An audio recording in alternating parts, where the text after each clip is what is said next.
Do you know that global television can be watched in Nigeria and all over the world? Download the Global TV Nigerian mobile app for Android and iOS devices to watch global television real-time from around the world. What are you waiting for? Start downloading and stay connected to global television.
Do you know that global television can be watched in Nigeria and all over the world?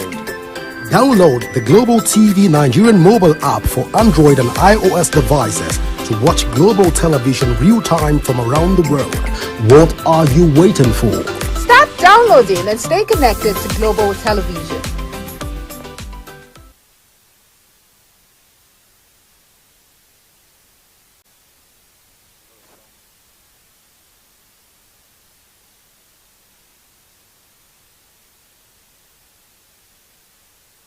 Do you know that global television can be watched in Nigeria and all over the world? Download the Global TV Nigerian mobile app for Android and iOS devices to watch global television real-time from around the world. What are you waiting for? Start downloading and stay connected to global television.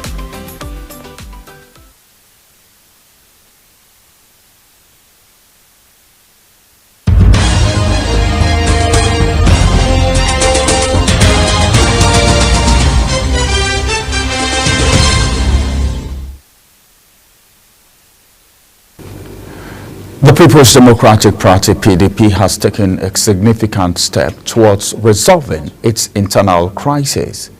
The party acting chairman, Ambassador Umar Damagum, and members of the Board of Trustees had a closed-door meeting with the chairman of Independent National Electoral Commission, Mahmood Yakubu, to discuss the party's internal issues. Samuel Odi completes the story. The People's Democratic Party has been dealing with internal conflict and leadership crisis. The chairman, People's Democratic Party, Umar Damagum, says the closed-door meeting is to put aside differences which will determine the future. We are here today to discuss and interact with you sincerely because we had NEC and there was a decision of NEC which mandated me to sign a letter to avoid controversy. The chairman, Independent National Electoral Commission, Professor Yakubu Mahmood, welcomed the People's Democratic Party's delegates and highlighted the party's irregularities in leadership selection. So there are issues to discuss, and we look forward to this important clarification from the party as to who is the secretary. But we are here as the registrar and regulators of political parties, and we hope when we go into the working session, we will fully understand where you are coming from. As the PDP takes steps towards unity and reconciliation, one thing is clear: the party's ability to put aside its differences will be crucial in determining its future and success of the party.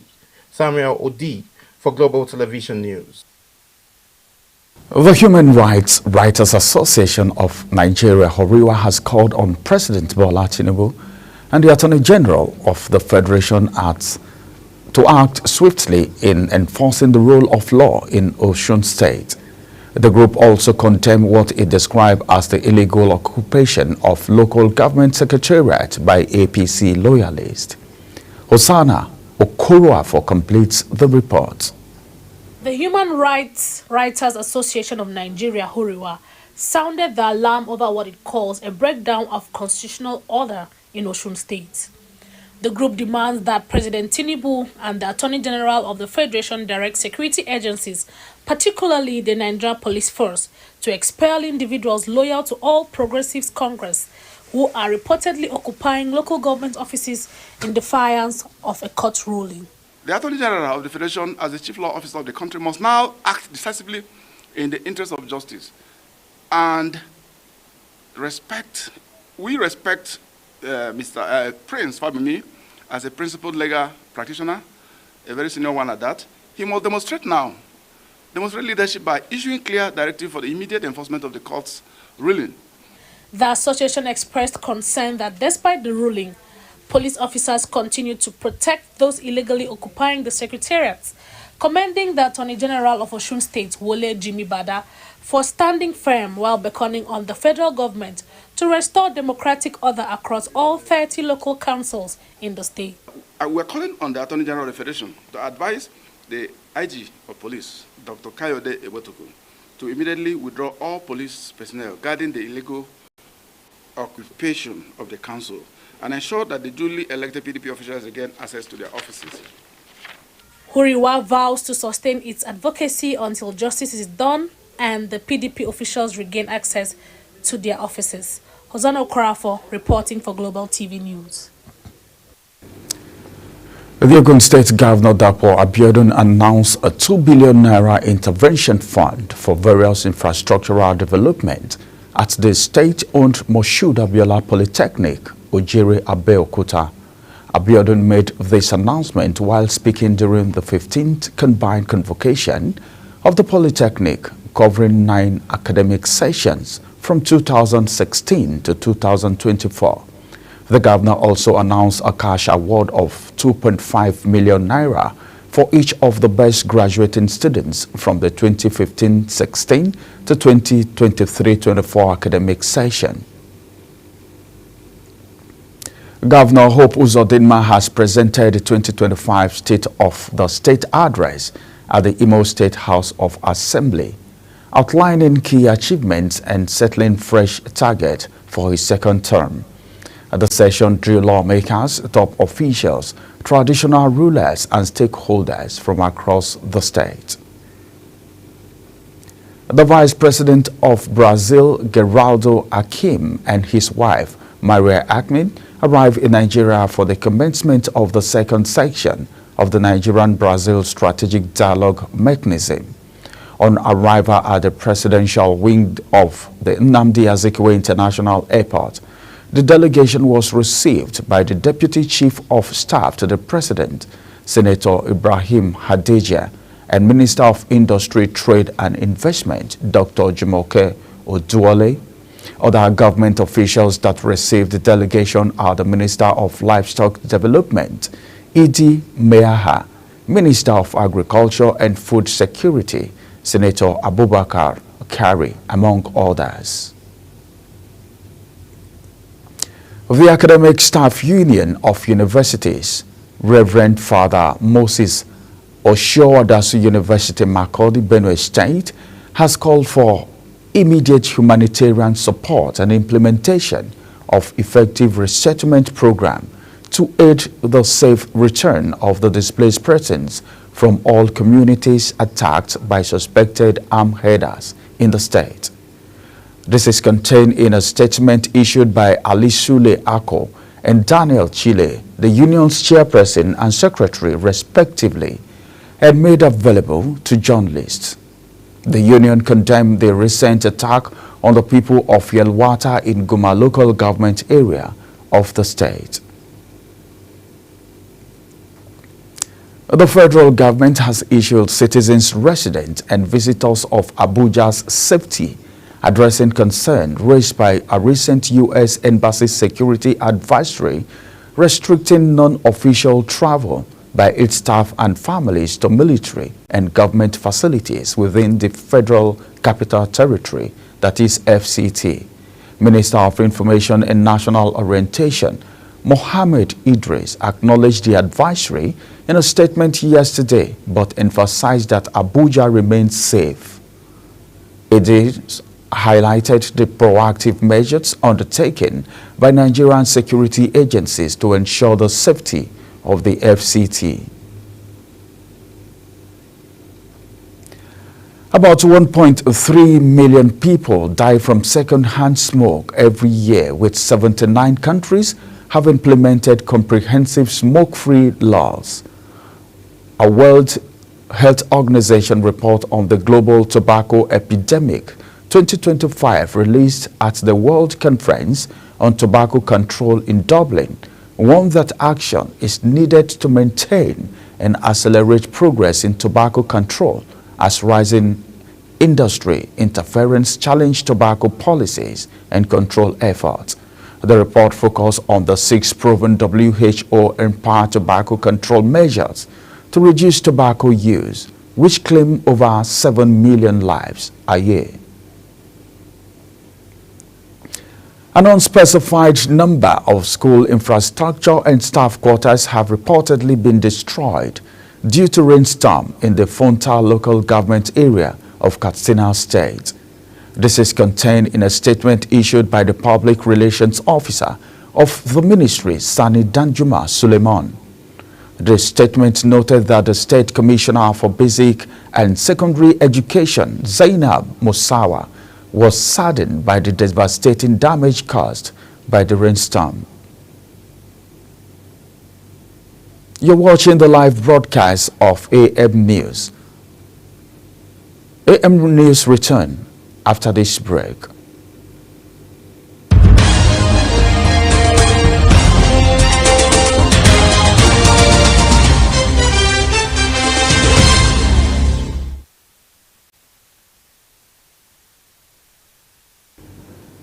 Welcome back from that break. Let's quickly take you through the world of business, where the Minister of Finance and Coordinating Minister of the Economy, Wale Edum, says the reforms introduced by the Bola Tinubu administration has effectively dismantled the dollar black market and boosted the federal government's revenue to 6.9 trillion naira between January and April 2025.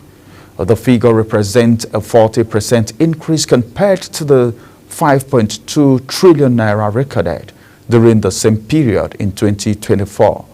Edum made this known in Abuja during the second quarter 2025 citizens and stakeholders engagement session on fiscal performance and reform outlook. He attributed the surge in revenue to the administration's liberalization of the foreign exchange market, fiscal discipline, and the deployment of technology to block leakages across ministries, departments, and agencies. Federal government says it has prioritized strategic infrastructure development, energy transition, environmental sustainability, and inclusive economic growth. The Secretary to the Government of the Federation, George Akume, who was represented by the Permanent Secretary, Political and Economic Affairs, Gagragaje Nadungu, made this known at the Stakeholders Engagement on Africa Infrastructure and Climate Change Summit 2025 in Abuja. Global Television correspondent has the details. As the world intensifies action to tackle the twin challenges of climate change and infrastructure gaps, Africa must be positioned as an active architect of its own sustainable development. The world intensifies action to tackle the twin challenges of climate change and infrastructure gaps. Africa must be positioned not as a passive recipient of solutions, but as an active architect of its own sustainable development. The forthcoming summit is therefore not only timely, but provide a continental platform to articulate, align, and activate collaborative strategies for resilient infrastructure and climate action across Africa.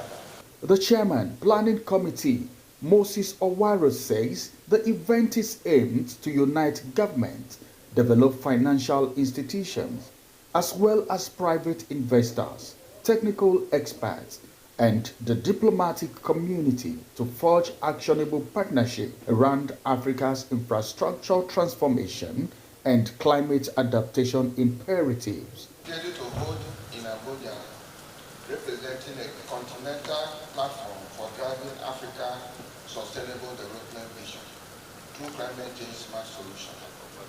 This event will unite government, development finance institutions, private sector investors, technical experts, the civil society and NGOs, as well as the diplomatic community to forge actionable partnership around African infrastructure transformation and climate change adaptation imperatives. The Africa Infrastructure and Climate Change Summit 2025 will transit from ambition to action, from rhetoric to resilience. Ramsey Enoch Agbo reporting for Global TV News. Central Bank of Nigeria, that is CBN, has accused the Nigerian Governors Forum and others of delaying the 85 billion naira contract for the construction of 774 health centers across local government areas in Nigeria through their respective pending litigations.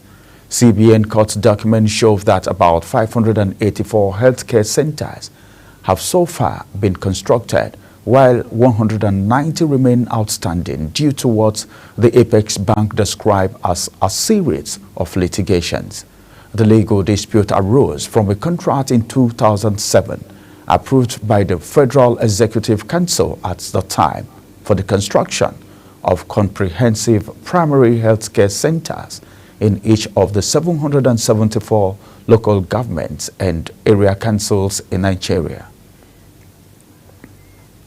And now from the foreign scene, the United Nations condemned Israel's apparent weaponization of food in Gaza, a war crime, and urged Israel's military to stop shooting at people trying to get food.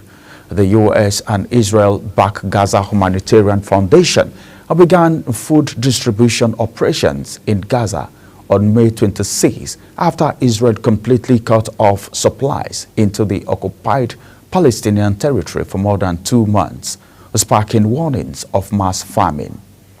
The UN said in May that 100% of the population of the besieged territory were at risk of famine. Iran's Foreign Minister Abbas Araghchi has denied report of a ceasefire agreement with Israel, stating that Tehran will only stop its retaliatory attack if Israel ends what he described as illegal aggression.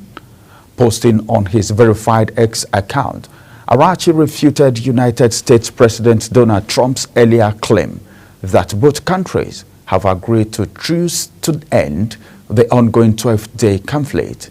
So far, Israel has not made any public statement regarding the ceasefire claims. Iran says that at least 610 civilians have been killed and more than 4,700 wounded in the Islamic Republic since the start of the war with Israel on June 13. Those killed in the Israeli strike include 13 children, the youngest of whom was 2 months old. the ministry said, as well as 5 doctors and rescue workers. The ministry also said 7 hospitals and 9 ambulances had been damaged in the Israeli attacks. Let's quickly take you through the world of sport, where the former Nigerian sprinter Olusoji Fashiba has launched a scathing attack on the hierarchy of the Athletic Federation of Nigeria, following a statement put out by the nation's governing body in the wake of favor Ofili's purported switch to Turkey. The 22-year-old Ofili was said to have advised the Athletic Integrity Unit of her frustration with the Athletic Federation of Nigeria, noting that her switch of allegiance was not financially motivated. The 2025 World Trade Tennis contender Lagos is set to attract some of the world's biggest table tennis stars when it serves off from July 22 to 26 in Nigeria's commercial capital.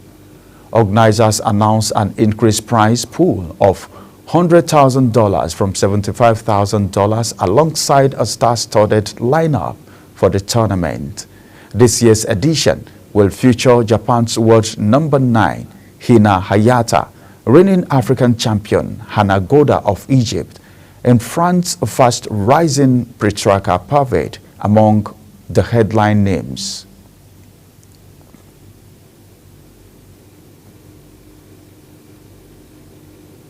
And that's the side of the AM news on Global Television. A quick reminder that Global Television is on DSTV, Channel 365 and StarTimes, Channel 276. Kindly follow us across all social media platforms, now showing on your screen using @Global TV NG. You can download the Global TV Nigerian app for Android and iOS devices to keep track of our broadcast. I am Ramsey Enoch. Thank you for watching.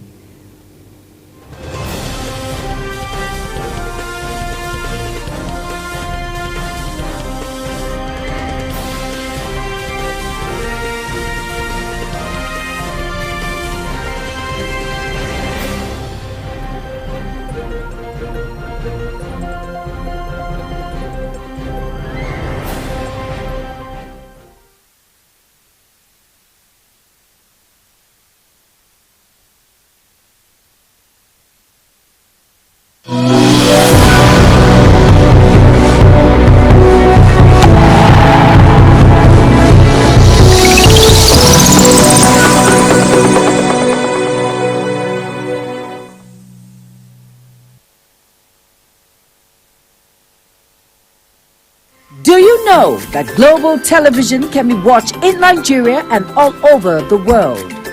Download the Global TV Nigerian mobile app for Android and iOS devices to watch Global Television real-time from around the world. What are you waiting for? Start downloading and stay connected to Global Television.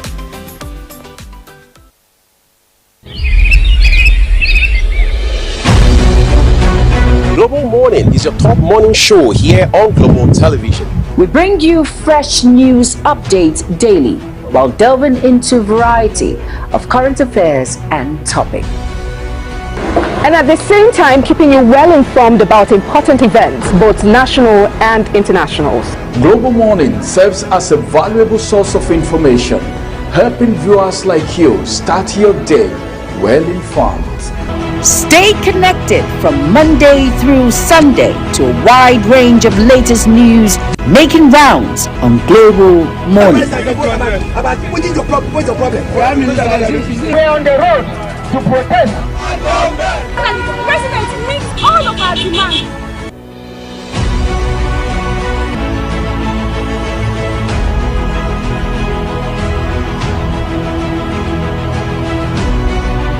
This is Global Morning.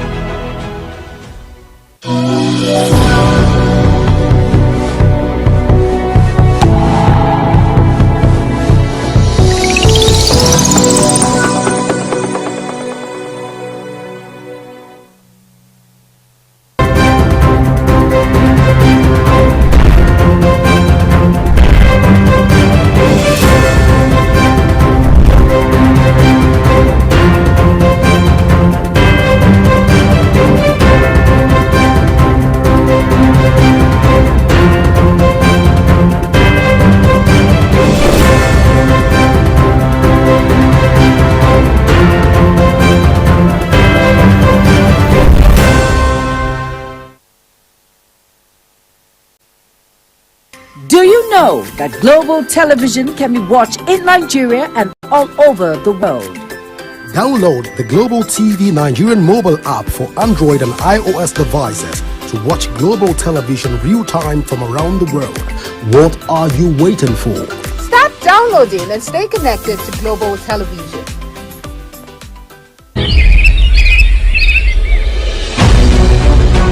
Global Morning is your top morning show here on Global Television. We bring you fresh news updates daily while delving into a variety of current affairs and topics. And at the same time, keeping you well informed about important events, both national and international. Global Morning serves as a valuable source of information, helping viewers like you start your day well informed. Stay connected from Monday through Sunday to a wide range of latest news making rounds on Global Morning. We're on the road to protest. And the president meets all of our demands.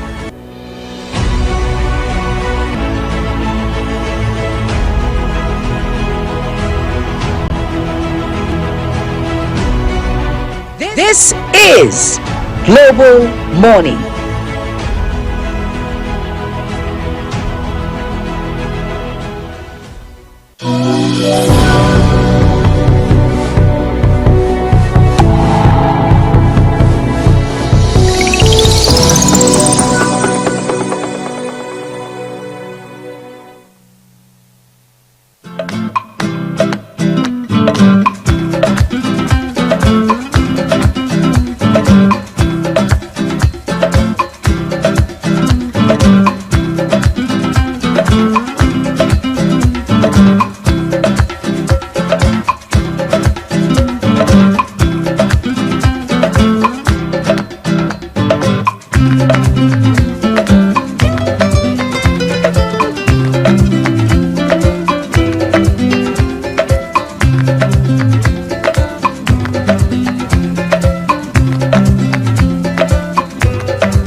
know that Global Television can be watched in Nigeria and all over the world? Download the Global TV Nigerian mobile app for Android and iOS devices to watch Global Television real-time from around the world. What are you waiting for? Start downloading and stay connected to Global Television.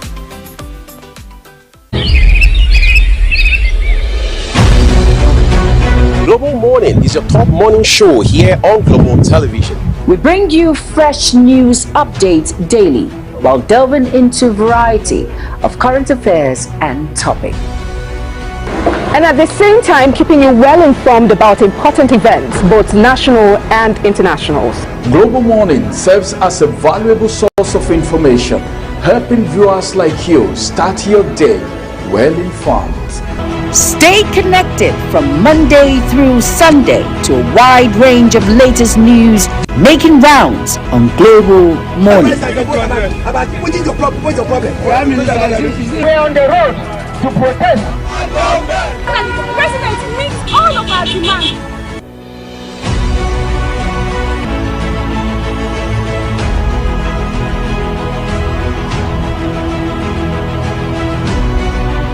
This is Global Morning.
Is your top morning show here on Global Television. We bring you fresh news updates daily while delving into a variety of current affairs and topics.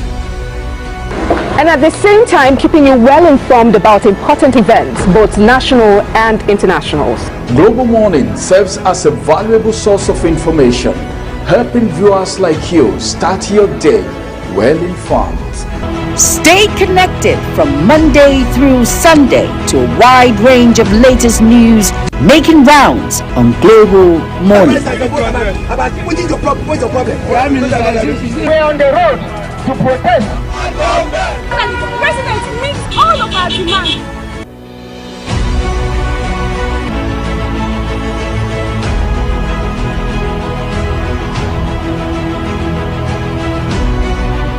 This is Global Morning.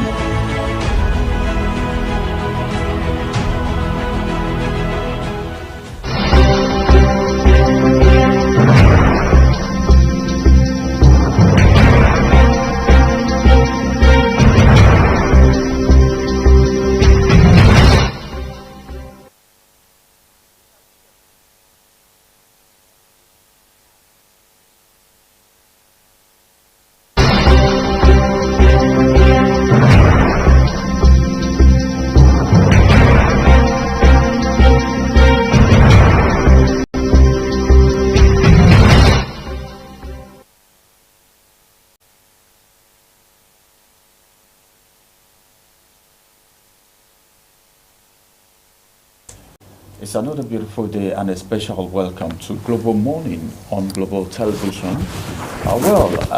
So many things happening around the world, and it's very important for us to keep you abreast with the things happening on Global Television. As a matter of fact, today on Global Morning, we'll be looking at so many things, good topical issues. And of course, remember the various segments where we'll bring you taste and texture, bring you social buzz, and of course, we'll bring you social buzz, taste and texture. We'll move it to when you have it very delicious. I think it's better weekends. My name is Ramsey Enoch, and of course, my co-host is right here. Good morning, Juma. Good morning, Ramsey. How are you doing today? Yes, I'm good. Glory to God that we're able to see this morning. Exactly, and of course, you're sitting in for Uyi Agbomofoigbe today. Yes, I need to file in for Uyi Agbomofoigbe. Yes, you do. Who is unavoidably absent today for some reasons, though to serve you better anyway. All right, so today we're going to tag this the Tag Team Wednesday with Ramsey and I. And it's great to be here. I am Jumai Manson. Good morning to each and every one of you. Yes, morning. Good morning. We are greeting over and over again. It's good. Someone said, well, you can greet as many times as possible. Mannerism. Mannerism. That's good. Well, so many things happening in Nigeria. A lot. I think some persons are saying it is a good news that some suspected killers of the Yelwata people have been paraded. Yes, by they the have. police. And I think I was telling someone, I said, the security operatives in Nigeria, if they want to go after anything, they'll follow it to the latter. That expertise is there. We have a very professional setup. If you want to talk about the military that have been fighting terrorism, it's another thing. Then, of course, I come to talk about the Yelwata killing. If these people have been arrested, then the investigation will show why that happened. True. Who is behind it? And because we've heard severally that some of these terrorists have been sponsored. How are they being sponsored? Who are the sponsors? I think all of these are some of the things that should be investigated. Even though someone said something that when you say this person is a repentant, terrorist, what are the things? Because you can't just ascertain within 1 month, sometimes even within a year, whether someone has repented or not. So it takes a lot of time to get them incorporated into the society. If they really said they've repented for real, if it's been proven. But then I think the good news is that these people have been arrested, and of course, let's see what is going to come out of it. If other persons are going to be arrested in connection to that killing, because that's one of the worst killings. It's a massacre. It's a massacre. It's even beyond killing. It's a massacre, as a matter of fact. Yes, it is. And when I hear the word repentant terrorist, I say to myself, has he come out to tell us all the things that he has done? Because even if you're repentant, whatever law is taken against you or action is taken on you, you will not mind because you are remorse. Is that you're repentant and then that's your psychology is brought back into check and you're integrated into society, or you're repentant, you will still serve your term and then integrated and brought back into society. I really don't know how it works, but for me, I think whatever you have done, even if it's a slight judgment on you, the individual should do that before you are integrated into society, so that you won't even think of going back into whatever act in which you committed before. But I think we have a long way to go. When you hear repentant terrorists, we really have to really checkmate it and be sure of what it is, because some of them are repentant and then they still go back after some time because they're not used to the nitty-gritty of what is happening in society, and they actually go back. But once you serve your term, even if it's 6 months, you're doing something in the society, or and then integrated in society, I think that will go a long way, so that we won't dilly-dally when it comes to you're repentant and then you go back to your sins again. Well, let's see how it goes. But good news that is at the hearing of individuals who caused havoc in Benue State in Yelwata. That's a sign in the right direction. It shows that when security agents want to actually go out, they go all out to nip this particular issue in the bud. I'm very grateful, and I hope all those behind the massacre that happened in Yelwata will be brought to book and justice will be served.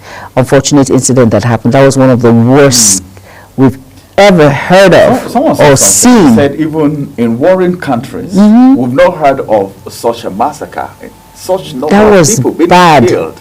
You know, even the Israel-Iran war.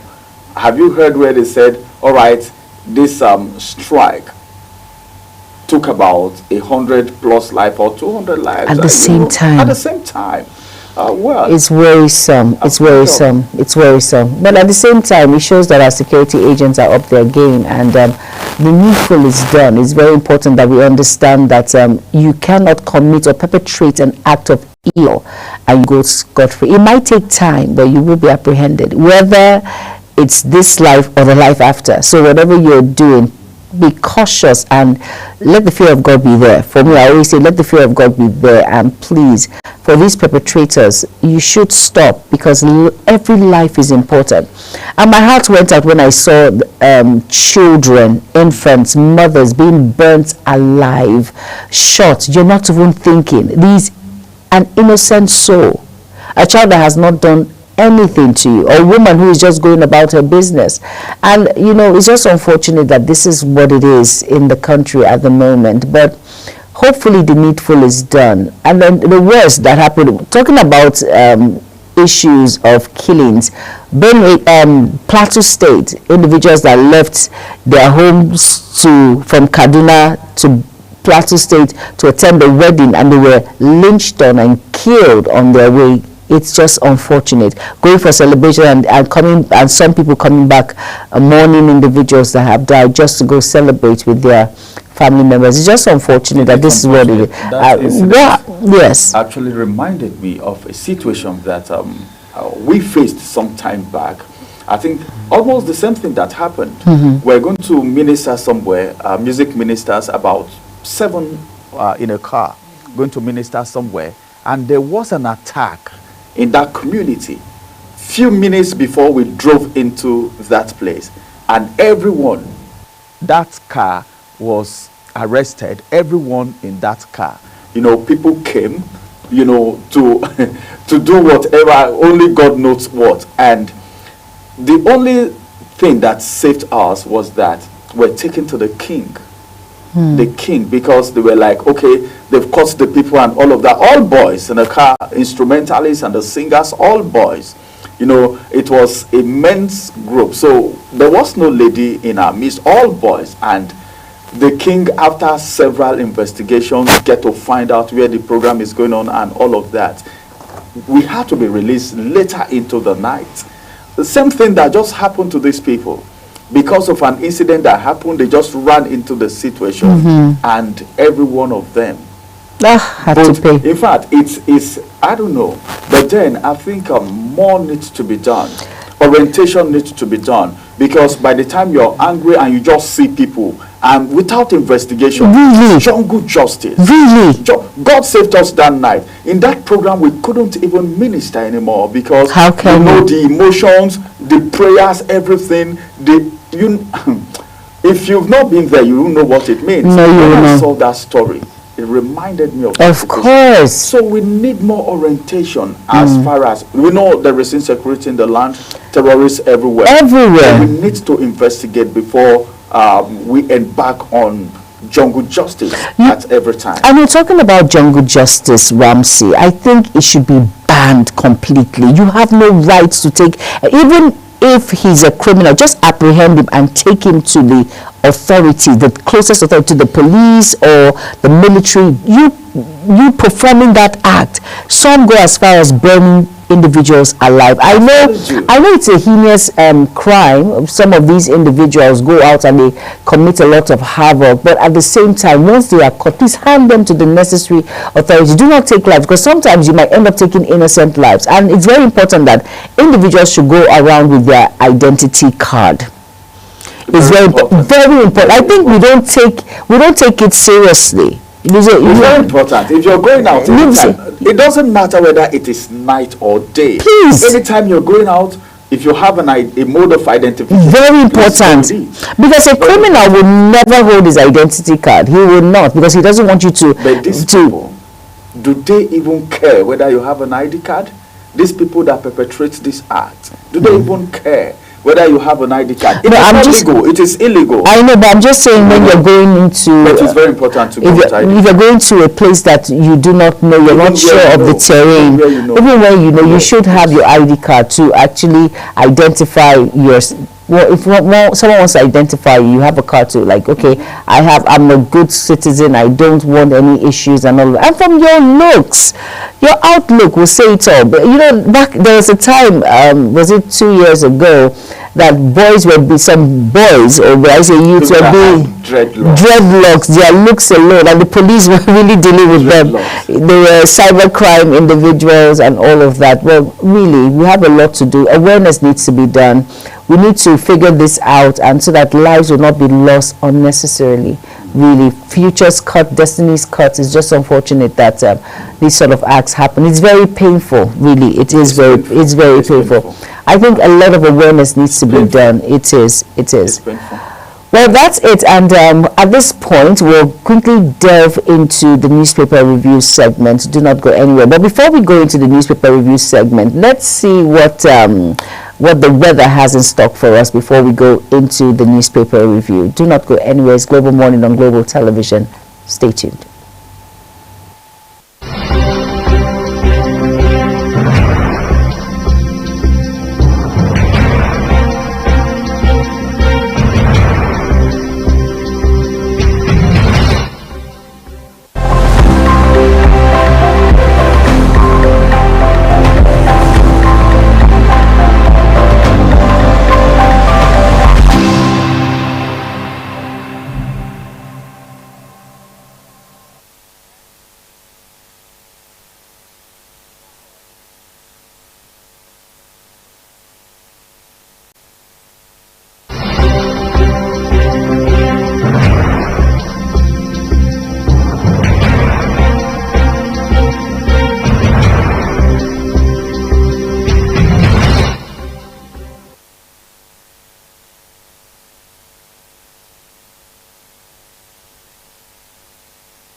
Well, that's the weather forecast. One of the things I could remember when I was in Port Harcourt, one of the things that I must not fail to look at when I step out in the morning, before I step out, is the weather forecast. To know whether it's going to rain or it's going to be sunny. When is the rain going to really drop? How is the rain going to be? Is it going to be heavy rain? Is it going to be light rain? The sun and all of that. And that's what a lot of people do. No. In Western world, no, except for people. You know, I was going to... I wanted to say, Ramsey, you're an amazing Nigerian. That's the truth. I beg to differ. Because many of us, a lot of us don't even look at that. We just jump out. Like, it's only even when we're traveling by air, we don't even check. Most individuals, I would say most Africans, because you know we have so many things in our heads that we're thinking about. But you know, in the Western world, they will check is it okay to fly. I do not want any turbulence. Is it going to be stormy? Is it going to be raining? Is it cloudy or windy? But here, I think this is what I do. If I have an event to cover, I'll check the weather forecast for that day before the day comes. Okay. Maybe a day ahead to know how to prepare. You are a good Nigerian. So I'm not used to it somehow. But it's so fine, especially for people who travel by air. If you want to travel, it's good to know the weather forecast for where you are living, the states you will cross before you get to... Really? No, it's possible. You're so intentional. That's it. What? You can study the map. You know, we did map reading back in the day. Okay, so I understand now. Though the pilot map might be different from that map that I'm talking about, but then it will give you an insight. you know, give an insight. The state you're traveling to or the country you're traveling to, what's going to be the weather when you arrive there? Okay. You know, because it's good to know. Maybe, for instance, you have an appointment, very urgent appointment for 9 a.m. Okay. And you're arriving at maybe 8:30, and it's going to be a heavy shower. By the time you arrive, it's already raining. You won't meet up with your with your appointment. So it's good to take these nitty-gritties into consideration. Do you know, I have learned a lot from you, Ramsey, really, because someone like me, if I have an appointment in Lagos and I arrive 8:30, the highest I'll do is get my bag and just put it on my head. Okay, taxi. I just, seriously. It rains almost all the time. Yeah, especially Calabar. Calabar, almost every day. Lagos, rains almost every day. It does. I think we learn every day. Let's try as much as possible to, you know, be intentional when it comes to the weather forecast. Let us know what to meet. You know, it's very easy. It has been made available. So let's just try as much as possible to learn and know how the day will look like. But I was telling Uyi yesterday that, you know, because we're Africans and we don't put all of these things into consideration, that is why on a rainy day, some people, not me, some of us, just inclusive. Okay, some of us. You know, you are inclusive. No, I'm not. I'm very serious with my job. No. Some people use the rain as an avenue not to go to work. But not for people in the media. No, who's telling you? I've had someone where I have to carry an extra clothing. You said bag, you said so. Put it in a cellophane. Like in Lagos. When I was in Lagos, there is nothing like, because of rain you can't go to work today, because it rains sometimes. It rains consistently for a week. But there's some people who tell you that, oh my goodness, I couldn't cross, the drainage is full, I'm sorry, the road is bad. Yes, the road is bad, I'm not going to come to work today. People use the rain as an excuse. Any little drizzle, any little thing, that is it, our work has closed. And I said, it's not setting a good pace for children to watch, because kids actually watch all of these things. Like, as a parent, when it rains and you tell your child, no, don't worry, don't go to school today, just relax, it's okay, it's raining. The child has this mindset that when he grows up, even when he has a great responsibility, it's raining, I don't have to be there. But if you take the bull by the horn as a parent, as a role model to that child first, even when it's raining, get your raincoat, do you even have rain boots? No. Rain boots? Exactly. So get your umbrella, get all of these kits that you need, and then you set out. Very important. It leaves that avenue for responsibility. Those of us that are broadcasters, I don't think. No.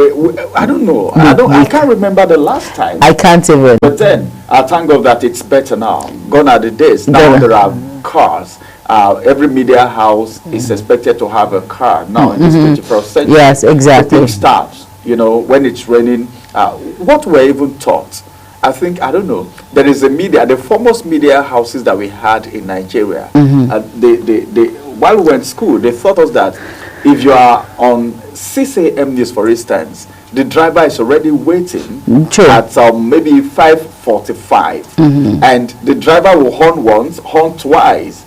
When it's time, if you don't come down to join the driver is going to leave.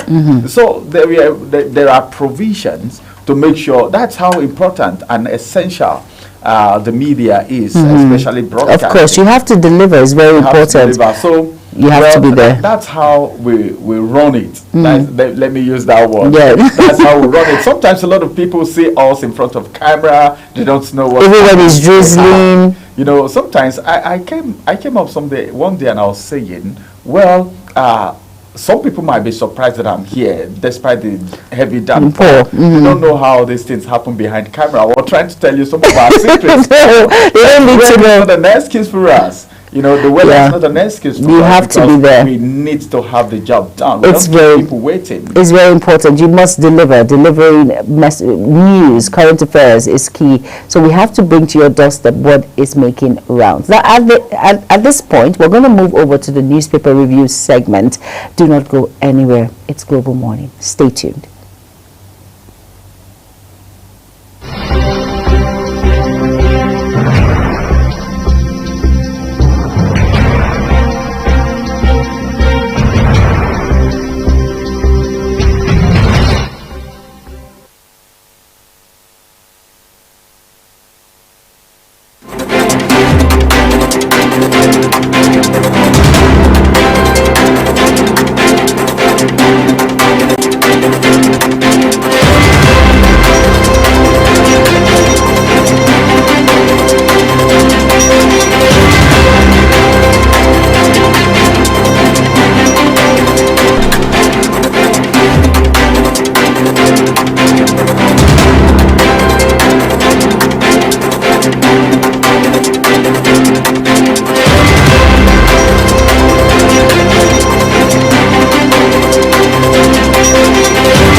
Global Morning is your top morning show here on Global Television. We bring you fresh news updates daily while delving into a variety of current affairs and topics. And at the same time, keeping you well informed about important events, both national and international. Global Morning serves as a valuable source of information, helping viewers like you start your day well informed. Stay connected from Monday through Sunday to a wide range of latest news making rounds on Global Morning. What is your problem? What's your problem? We're on the road to protest. And the president meets all of our demands.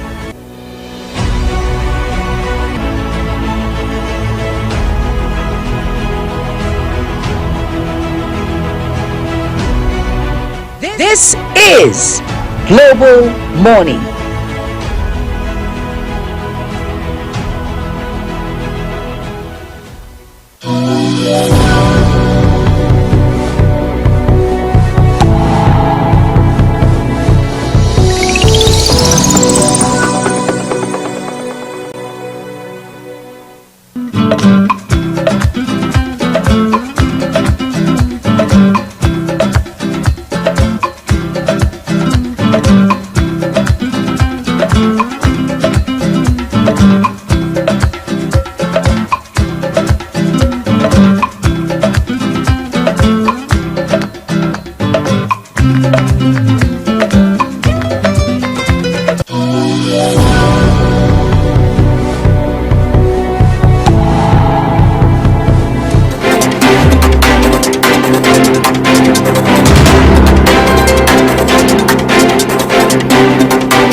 Alright, you're welcome back, and it's Global Morning on Global Television, and right now it's the newspaper review segment, and we will begin with the Guardian newspaper.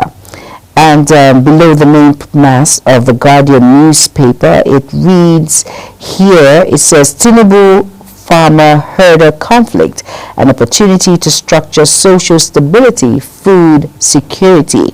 And you can find that read on page 4. And it says here, 53 suspects arrested over Benue Plateau killing, says IGP. And that read you can find on page 4 of the Guardian newspaper. Lagos to begin digital numbering of houses from July 1st. Well, that's a step in the right direction, and you can find that read on page 8 of the Guardian. Now, the star story there says 2024-25 fiscal policy crisis. And it says project funding execution stall over poor budget implementation.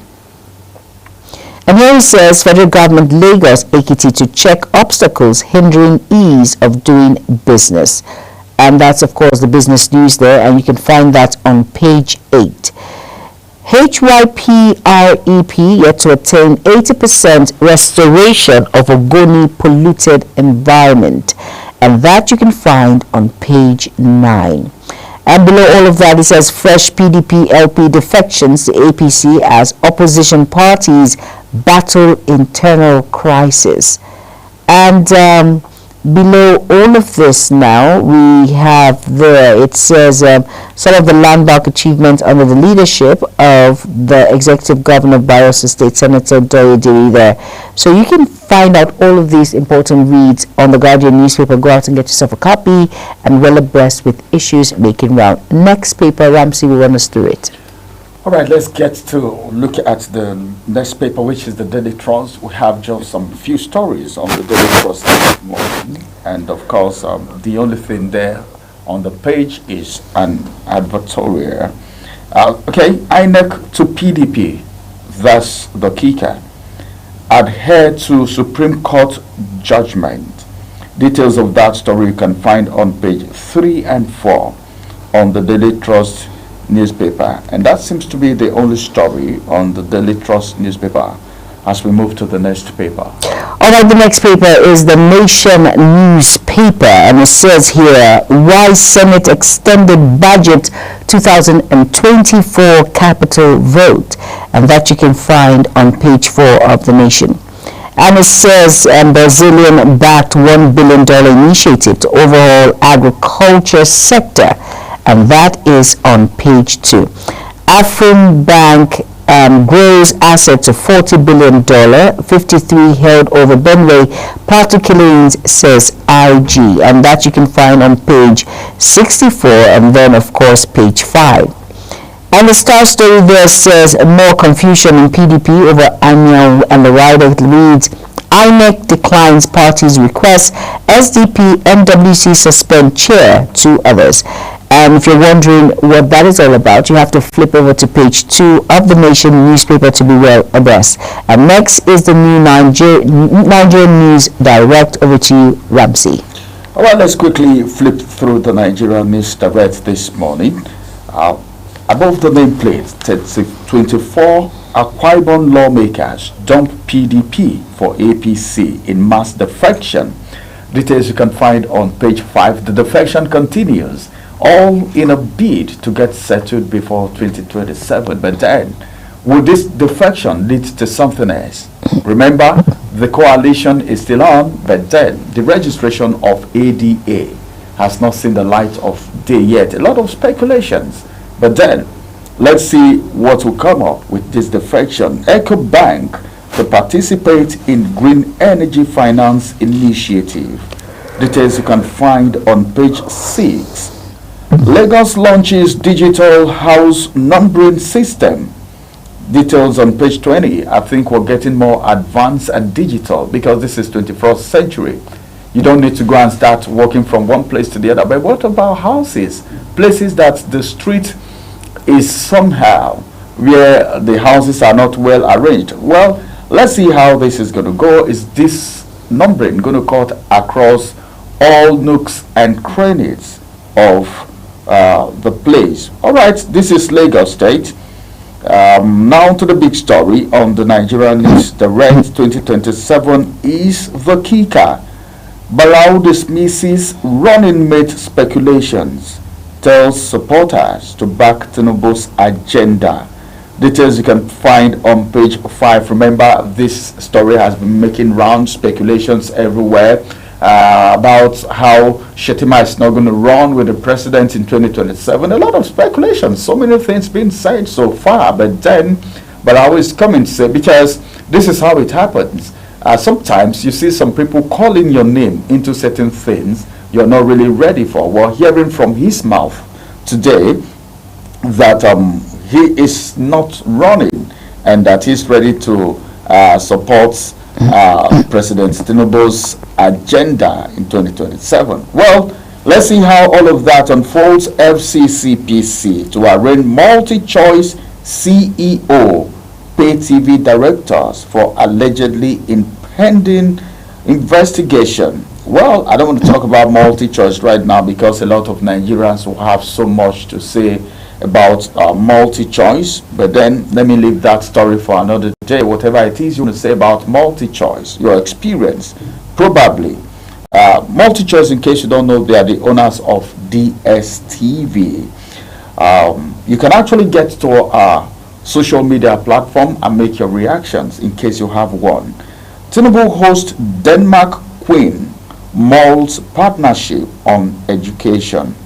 Details of that story you can find on page 8 of the Nigerian News Direct. And for now, that's going to be all the headlines we'll be taking. If any of these stories interest you, pick a copy of the Nigerian News Direct for more details. All right, now let's flip over to the Daily Times. Now, above the nameplate of the Daily Times, it says, Reps summon health minister over alleged misuse of funds. And that is on page 12 of the Daily Times. And on page 5, it says 10 die, scores injured in Ibadan multiple accident. And below the nameplate, it says, who is your national secretary? And that's a question Yakubu asks PDP. And that you can find on page 5. And below all of that on page 13 says, Army cautions Southeast residents on manipulated content. And it says next on page 6, Senate extends implementation of 2024 budget to December. And on page 4 it says murder of 12, our constitution guarantees freedom of movement. That's from the Kaduna governor. And it says FAM moves to automate airports fully, bans cash payments. For me, that's a step in the right direction there. So there won't be any criminal misappropriation of funds. And that you can find on page 9. And it says here, Lufthansa under fire as passengers report missing phone on board. It feels like a scam, says victims. And that's on page 5. Of course, Lufthansa, it's a foreign flight. And so I'm surprised that phone will be missing from that particular report there. But let's see how well it goes. But go out and grab yourself a copy of the Daily Times and be well abreast with the issues making round. Next, over to you, Nancy. All right, let me quickly make it punchy right here on the Punch newspaper this morning. Above the nameplate, I have this headline where we started from this morning. And the headline says, NEC crisis, PDP governors, INEC talks end in stalemate. Well, you already know what's happening in the People's Democratic Party. But then, I think we'll talk more about that. That's going to be much later. Same thing is happening in SDP, and it's going to be part of our discussion this morning. So, 2031 presidency, that's the kicker. Tinubu's successor, Tozu, fields 2027 VP slot battle. Just a rider to that story, and the rider says, Deputy Senate President Jibrin disowns campaigns, all right, as APC bigwigs intensify consultation and high-stake talks. All right, details you can find on page 8. And now to the big story on the Punch newspaper this morning, and it says Tinubu NAS faces criticism over 2024 budget extension. One writer to that story, OPS, economic slam federal government over budget delays.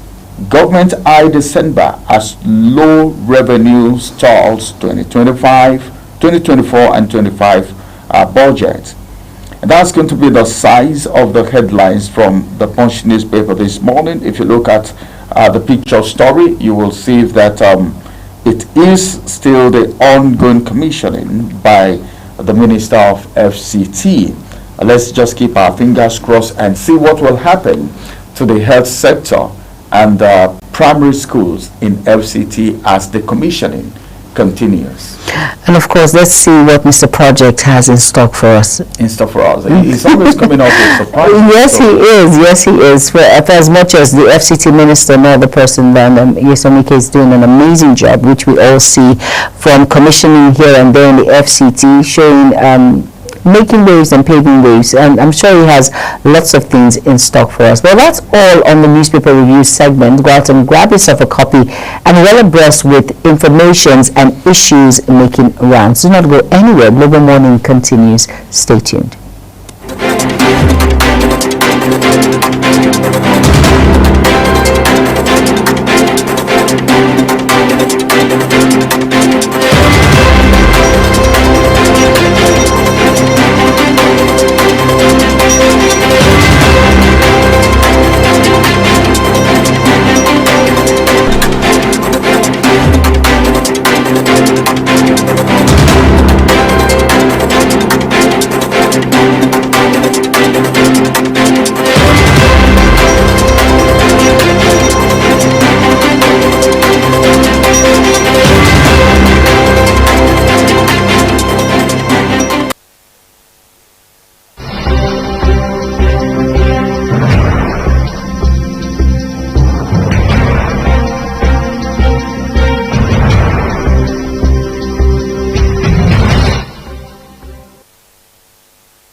Is your top morning show here on Global Television. We bring you fresh news updates daily while delving into a variety of current affairs and topics.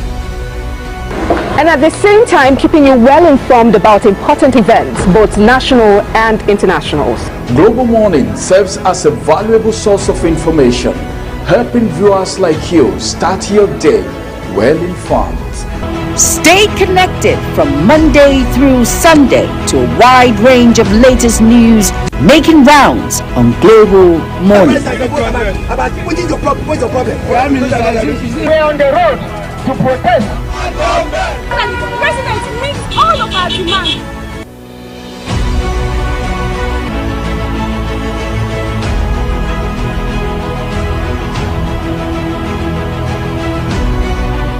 This is Global Morning.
Welcome back from that break. As a matter of fact, we need to talk about certain things this morning because no matter what we do, we serve as the bridge between the average Nigerians and people in authority.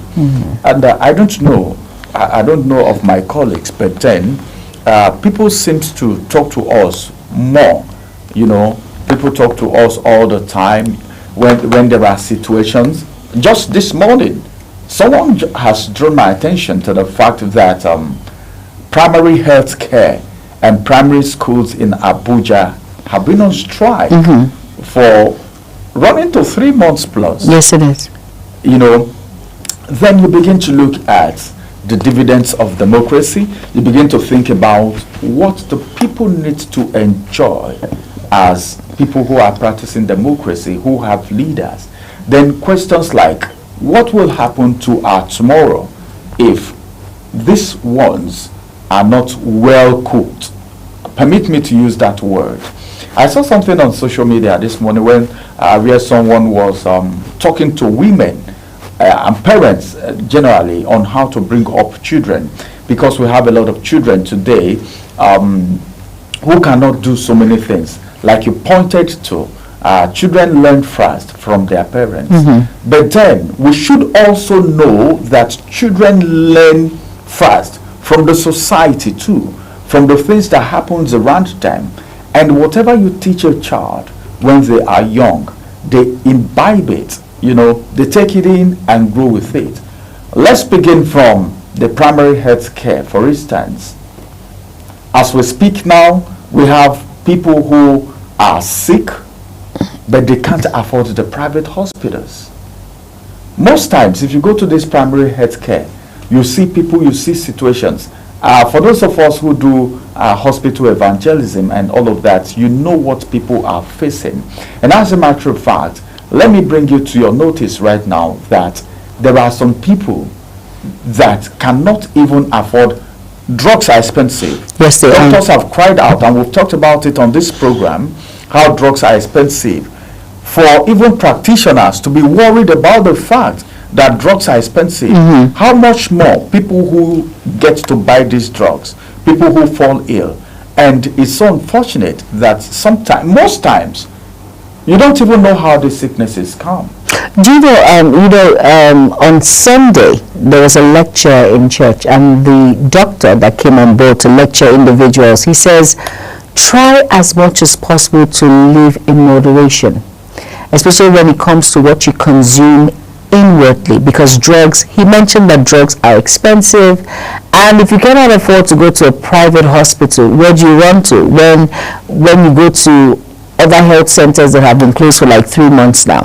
So it's unfortunate that this is where we are now. This is the reality, that although other sectors should be given high rise when it comes to other sectors, aside education, aside health care, but at the same time, this is the primary aim when it comes to teaching and when it comes to taking care of oneself. So it's very important that we understand that a lot needs to be done, and living in moderation, what you take in matters a lot, because at this point, most hands that we have now, will I call them strong? In media, we call them strong hands because they've been in the profession for a very long time. They are actually, let me use the word, jackpot, right? They have all gone above. The professionals that know the job are not in the country anymore. Most doctors that you see are the Gen Zs, the one that asks Google what to treat you with. And that's the truth. They'll tell you have symptoms of headache. They'll get their phones and type symptoms of headache, and tell you, and the AI will actually prescribe the drug. So that is what it is now.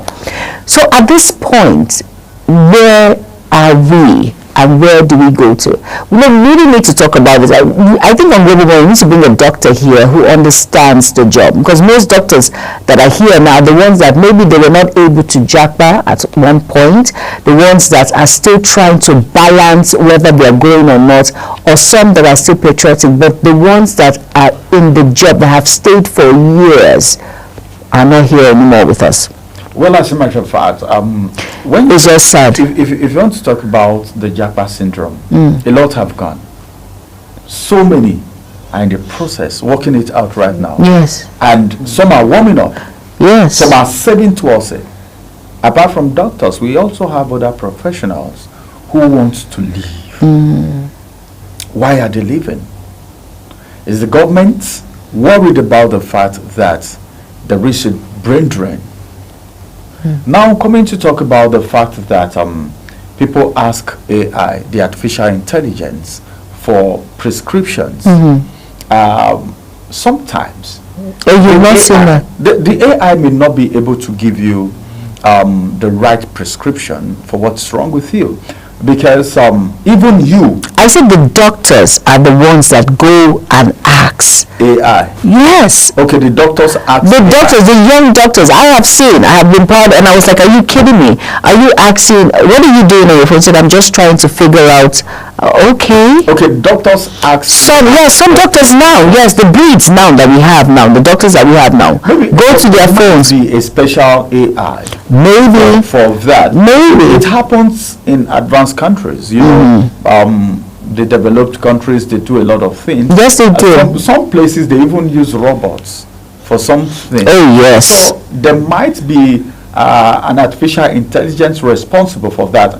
But then I think I prefer the human being to do my prescription for me if it has to do with my health. But that's the truth. We're advancing. Exactly. I was going to say that. You can just sit on the machine and the machine will display everything that's wrong with you. And because my wife has something to do a little bit with the medical line. Oh yeah. There is a machine they use, contour machine. I don't know how they call it. Doctors use it too. They use it to detect.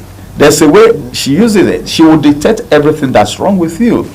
She will tell you there's one that I don't like talking about, blood clotting in the brain. When you're having one-sided brain, there's a way they explain it. You know, what result to make you have stroke is when the blood is not flowing anymore. She uses that machine, contour machine they call it. I can't remember the name. Then they will diagnose what the problem is.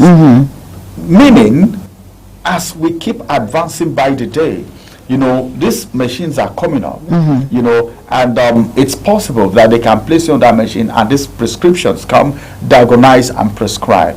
Diagnose what's wrong with you and prescribe the solution. Problem, solution, problem, solution. And it makes it easier. Yes, it does. If we have that, is it still necessary for people to go to school, except for people who do surgery?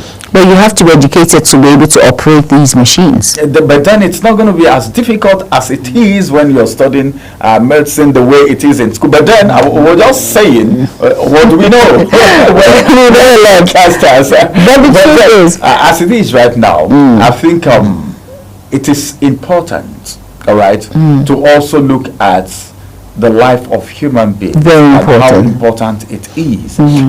Infrastructures are very important, but we need human beings to make use of these infrastructures. When my colleague came back yesterday, he was showing me pictures of the road that was being commissioned yesterday, and it was fantastic. You know, the one I saw, the bridge that crosses the rail line, you know, the train can be passing, cars are passing, you know, there is no obstruction. Like, the train is coming, we need to wait for no obstruction. That is fantastic. But then, what about our leaders of tomorrow? For how long are they going to be at home?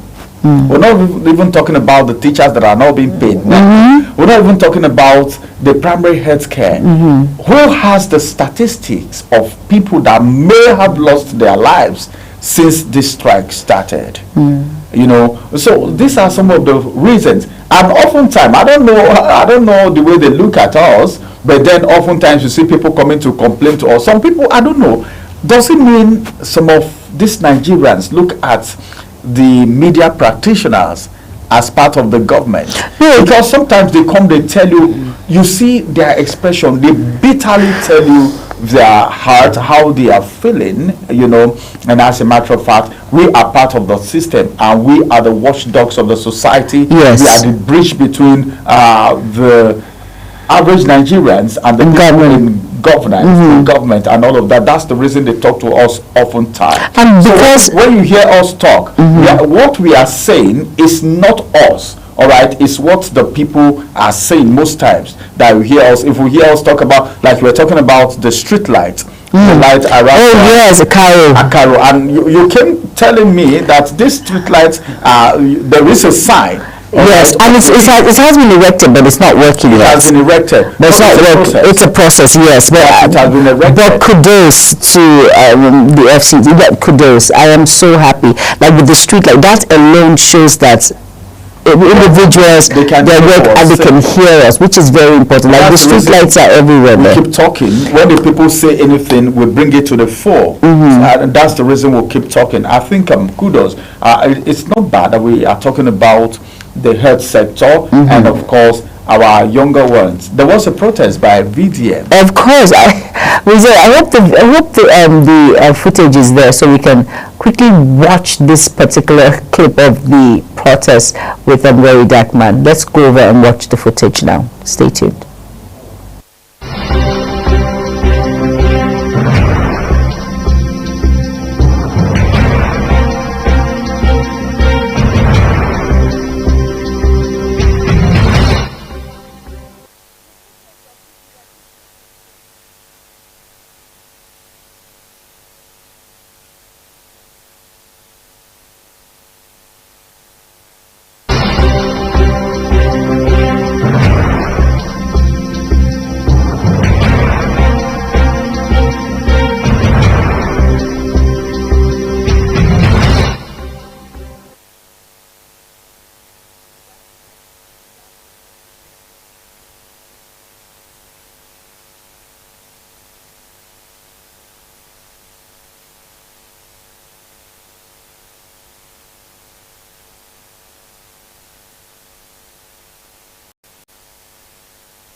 I can't hear you. Louder. E for disappointed. Disappointed. E for embezzlement. They have embezzled your school fees. They have embezzled the payments of the teachers. That's why you people are here. They shut down your school because your teachers are not available to teach. The government lied to them, so they embezzled it. F for fraudulent. Are you tired? Louder. F for fraudulent. F for fraudulent.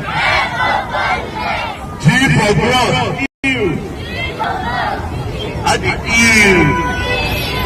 All these people, their characters are the insane thing. Say ew. Say the word ew. Wicked ew. Hate for heartlessness. Hate for heartlessness. The government are very heartless. That's why people are out of school for 9 weeks and they don't care. They are heartless because their own children are in private schools and they don't care. friends? We want to bring people poverty without education. You can't really do much in life. So we want people to end up poor. J for jeopardize. J for jeopardize. They are jeopardizing your future by keeping you at home for 9 weeks, which is not fair. Tinubu ill. Wike ill. K for joy. This is the pillars of joy because your parents are not happy that you are poor. I know that you are very stubborn. You people scatter our area every time because you are not in school. So they are killing the joy of your parents. L for lazy. L for lazy.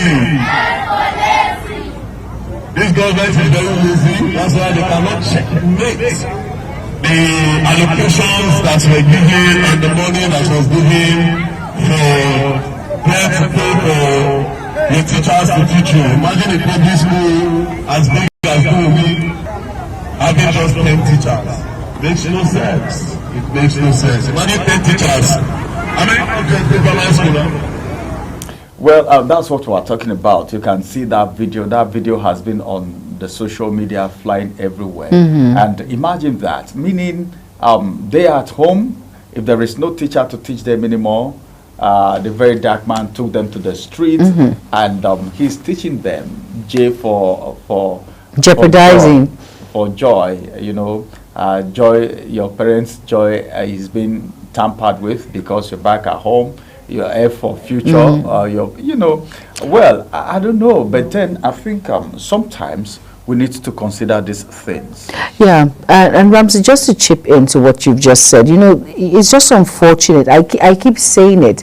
These are individuals that should be happy that they're in school. These are people that they have no business being on the streets. They're children. They're not even workers or university students. These are babies now on the street trying to fight for their right as an individual and of course as a citizen of a country. They have been out of school for about 6 months now. That's a long time, and it's just unfortunate that this is what it is. It's very sad. How will they keep up with other children who are already in school? And the truth is, it's the same exams. Exams are starting next month. First week, second week of next month, and these children they don't have an idea. So how is it going to happen? What is going to happen when it's time to write? Exactly. When it's time for your junior WAEC or the senior WAEC, what's going to happen? Will they have the special question papers and answers for them because they've not a lot? And hope we find a solution to this as soon as possible. It's just very sad that this is what it is now in the country. It's just very sad. But for as much as a lot is being done in the country when it comes to facilities, when it comes to good roads being commissioned, let us chip in schools. I know the FCT minister has a lot on his plate when it comes to projects, commissioning and all of that, but at the same time, it's better we look into this. It's very important. These are our future leaders. I know we cannot satisfy everyone at a go.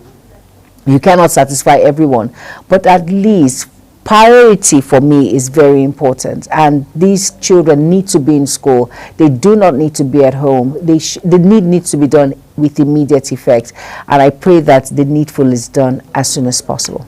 All right, I think that's it, but then we also need to know that these are the futures of tomorrow. Yeah, future leaders. Yes, they are. And this is where most problems start from. If we are trying to get rid of corruption from the society, get rid of criminals, this is where we need to start from the grassroots. What are you building, putting into these people? What do you want them to believe about the system as they are growing?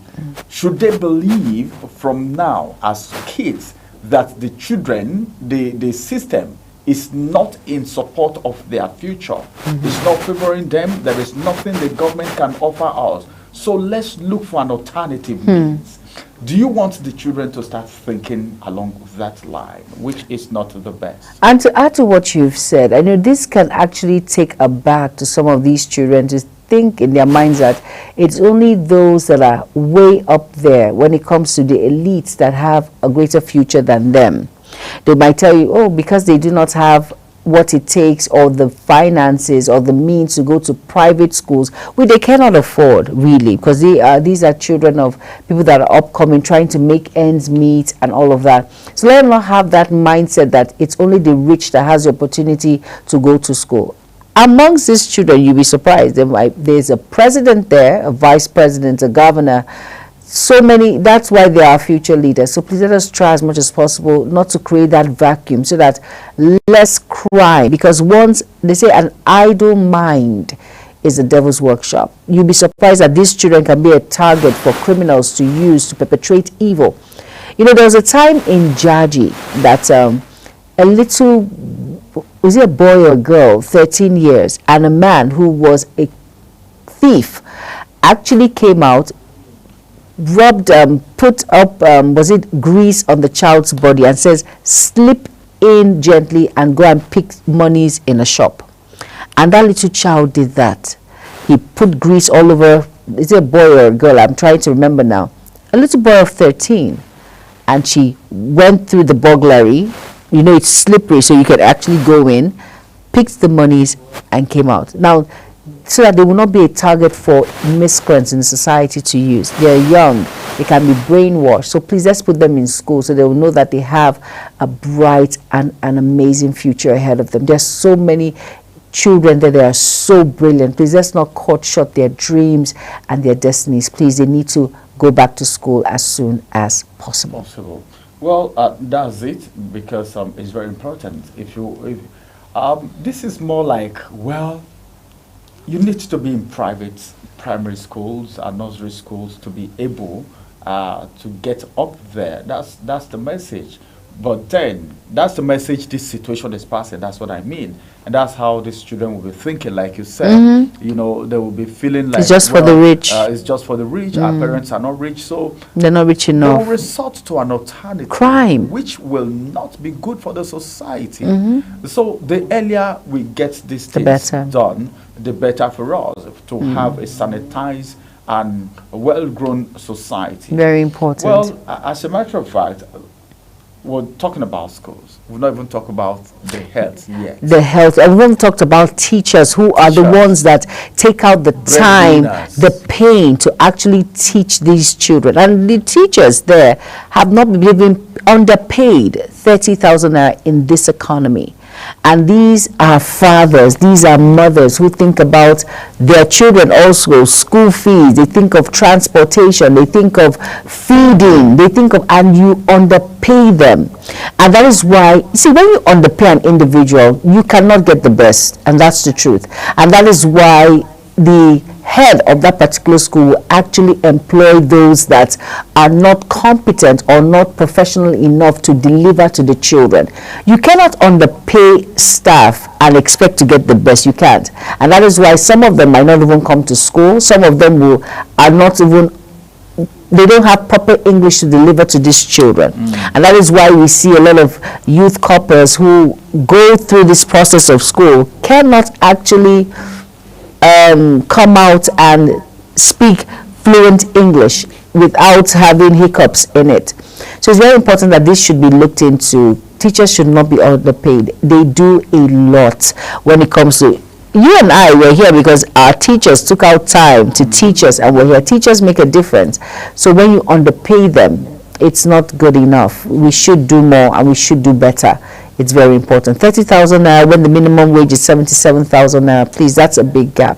And the 77,000 naira, how far can it even go? But we thank God for the increase. At least it's a process. 100,000. How far can it go in this harsh economy? Can it buy food for a family of 5? Not even family of 4, 3. Even family of 3. And that is why, look at the high cost of transportation. And that is why people prefer now, if you're working in a place, it's better to get housing very close to that place, so you know that you are cutting off transportation. And that problem is maybe it might be a high-rising place that what a lot of people consider. Let me tell you the truth. There is nobody that wouldn't want to live at the Metama areas of the Asokoro areas of this country. But then, how can you really afford it? If your office is at these high-rising places and you want to live very close, it's going to cost you maybe 3 times what your take-home is. True. And that's the reason you see a lot of people living in Nasarawa, coming from Nasarawa to work at the central area. True. People living at the airport road where you have to drop, just take a bike, get inside,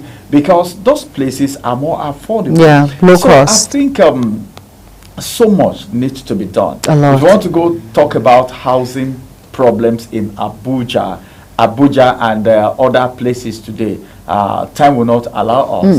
But then I think the bottom line is, we are not saying the federal government is not trying. No, they are. But more needs to be done. Yes, the impact needs to be felt. Rome is not built in a day. No, it's not. But then, let the people feel the impact of this. I wonder why, maybe, I don't know, is it UBEC or SPEP they call it or something?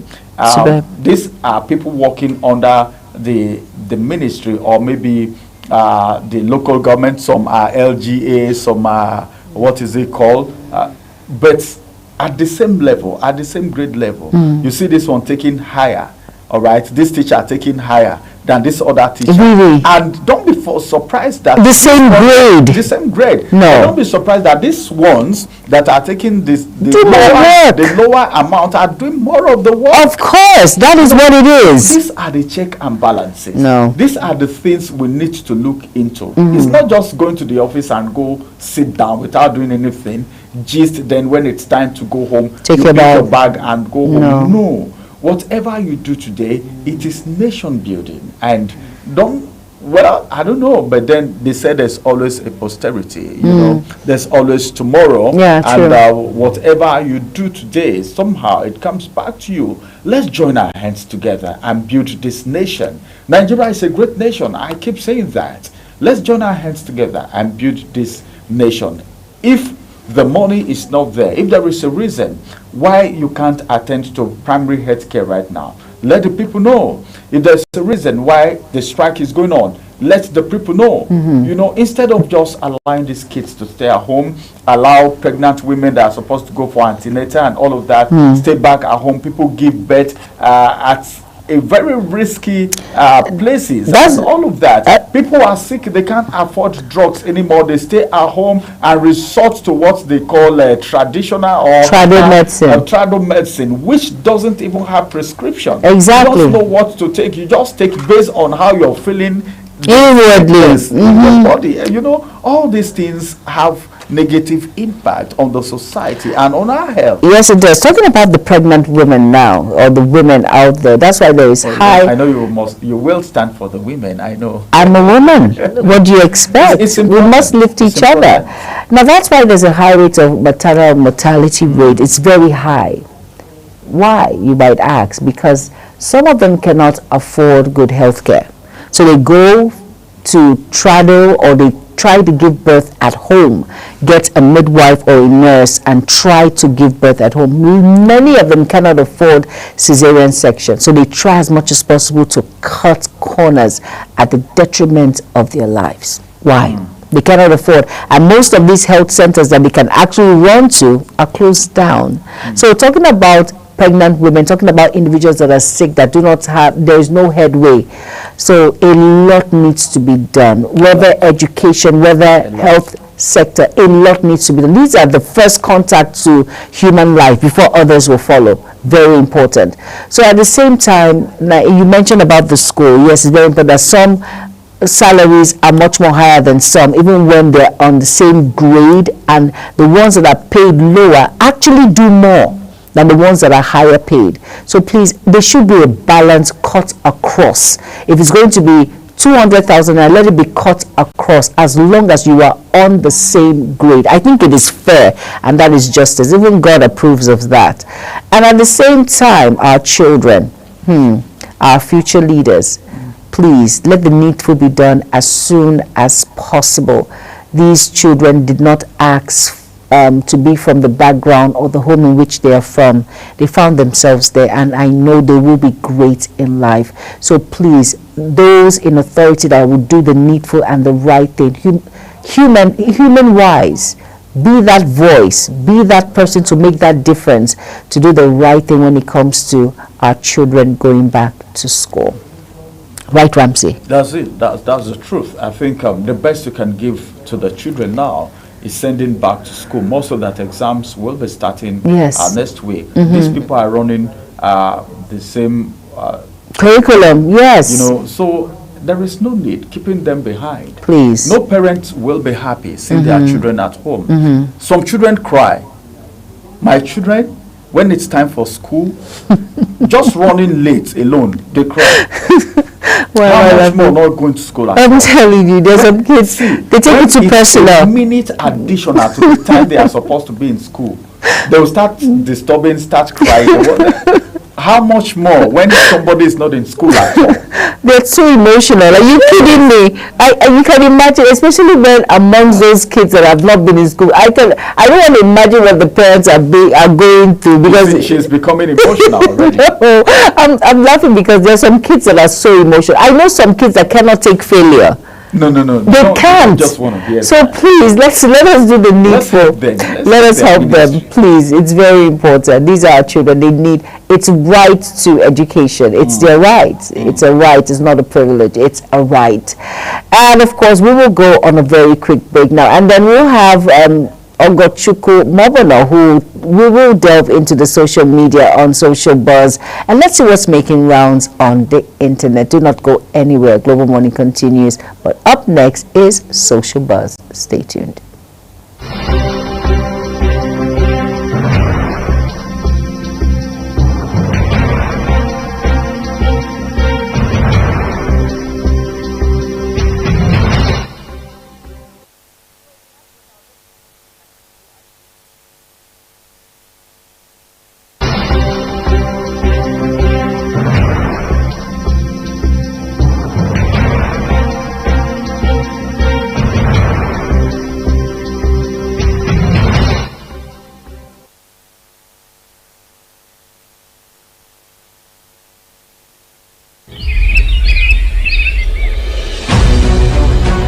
Global Morning is your top morning show here on Global Television. We bring you fresh news updates daily while delving into a variety of current affairs and topics. And at the same time, keeping you well informed about important events, both national and internationals. Global Morning serves as a valuable source of information, helping viewers like you start your day well informed. Stay connected from Monday through Sunday to a wide range of latest news making rounds on Global Morning. What is your problem? We're on the road to protest. And the president meets all of our demands.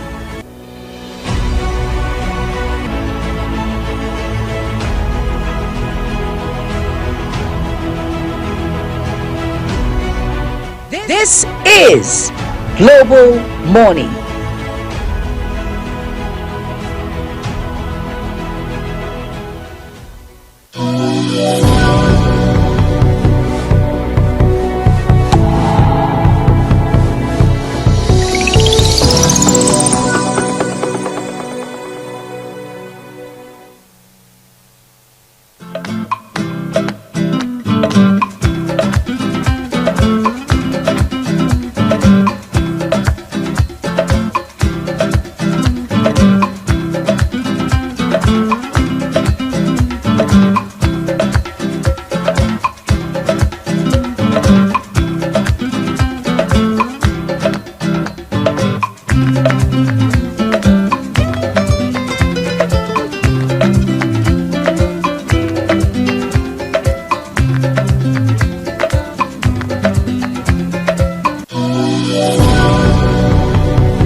Good morning, the Global Morning Crew, and good morning to you, my esteemed viewers. I am Ogochukwu Mobno. So what's happening today on social media? What exactly is buzzing? It's no news that NYSC has extended the service year of RAYE by 2 months. Yes, we all know RAYE, right? NYSC extended the service year of Miss Rita Oshie, popularly known as RAYE on social media, by 2 months following her viral criticism of President Bola Tinubu's administration over worsening economic hardship. Ms. Rita Oshie, a lady who went viral for speaking about the harsh economic situation of the country in March 2025. She also started the rant challenge on TikTok, which went viral on social media platforms. Well, for those who do not know her and those who can't remember the story, well, Ms. RAYE, who was a copper as at that time, she was supposed to actually be out of service by now. She was a copper at that time, and she complained, she actually ran over the high cost of living in Nigeria, prices of food stuff, and other how inflation has risen so high that even core members cannot even afford transportation to their PPA. She also complained that core members are still not being paid 77,000 naira as promised by the government, by the president, who said, okay, coppers will now be paid 77,000 naira. Ms. RAYE ranted so much and called the president all sorts of names, you know, which made NYSC invited her NYSC secretariat invited her over, you know, for, you know, questioning. And when she was supposed to go to her to the secretariat in Lagos, she went with Sowore. Yes, Sowore took her along, you know, and you know, when they got to the secretariat, they couldn't find any of the officials. She came out again to say this is her, she's in the secretariat and there are no officials, but online they sent her messages to her social media, to her own platform on social media, insulting her. These are NYSC officials insulting her and telling her that she dare not come back to her PPA or come back for biometrics. Well, it was really threatening as at that point. But after that, what happened next? Nothing. She came up with rant challenge and said everyone who loves the country and core members too should rant about low pay of coppers being paid 33,000 naira as at that time. And afterwards, I think the government listened to the cry of core members and they started paying the 77,000 naira. Everyone on social media hailed RAYE for, you know, speaking out, like she used a strong voice for corporates nationwide. And also some other took to the challenge, some celebrities and influencers took to the rant challenge, came out to speak about the hard economic challenges they are facing in Nigerians. You know, at this point you are asking yourself, Nigerians are asking, is this not too big a punishment for expressing personal views? RAYE only expressed herself, her concern concerning the economic hardship of the country. Does democracy still exist in Nigeria? Like some will say, there is freedom of speech in Nigeria, but freedom after speech isn't guaranteed. Is it the case of RAYE? Because after that speech, we didn't hear anything anymore. We thought the whole thing has died down. We thought everyone is going to live their lives. But now she's supposed to be passing out of the National Youth Service Corps.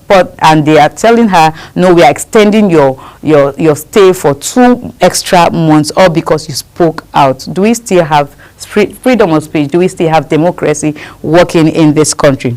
Well, let's take some comments from social media as regards this topic. And the first comment today is coming from Fanye Mabo Africa.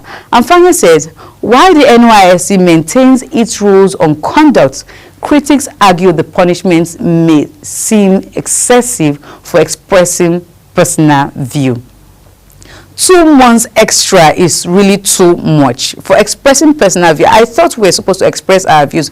People come out and protest on the streets, carrying placards and all of that. These are protesters, but you are not saying, oh, we are extending your, okay, we've seen cases of punishment like shooting, tear gas and all of that, some even being imprisoned. But extending the stay of a core member who has served her country, done nothing else but served her country and also expressed her concern towards economic hardship is really too much. We understand that NYSC wants to maintain rules and conduct. Critics argue the punishment may seem excessive for expressing personal views, which is really too much for expressing personal views. And I'm sure that she's going to do this extra 2 months without pay. How do you expect a young Nigerian like that to, you know, stay without payment? Because you are not even going to let her work for other people. I understand that she is also a freelancer, you know, she also a content creator too, but it's more like holding her back. These are the reasons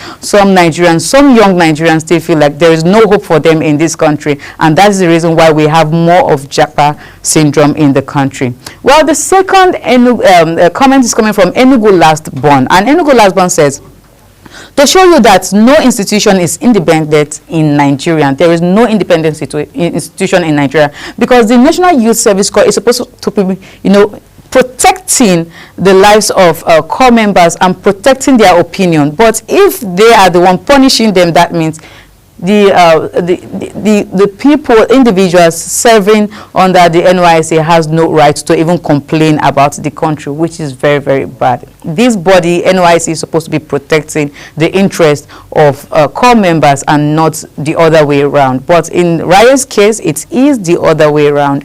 Her interest is not being protected at this point, and I tell you, we have a lot of comments, but we'll just take a few.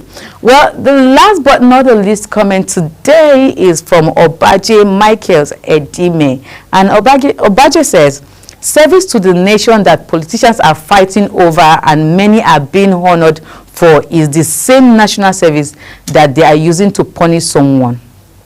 There must be something about national service that they are not telling us. Honestly, there must really be something about national service that we are not hearing right now. Because if it is the same service that we all know, then if someone has served their country for 1 whole year, then please, we should be able to reward those people meritoriously and not give them punishment like this. It is not going to be fair, in the part of Raye, after speaking out for over millions of Nigerian coppers, and now the government listened and started paying some 7,000 naira, all for you to come out, at the end of her service to punish her. Nigerians don't think it is right. Some other commenters say that what are we even using our NYSC certificate for? Because if you get to check some of these leaders that are leading right now, they don't even have the NYSC certificate.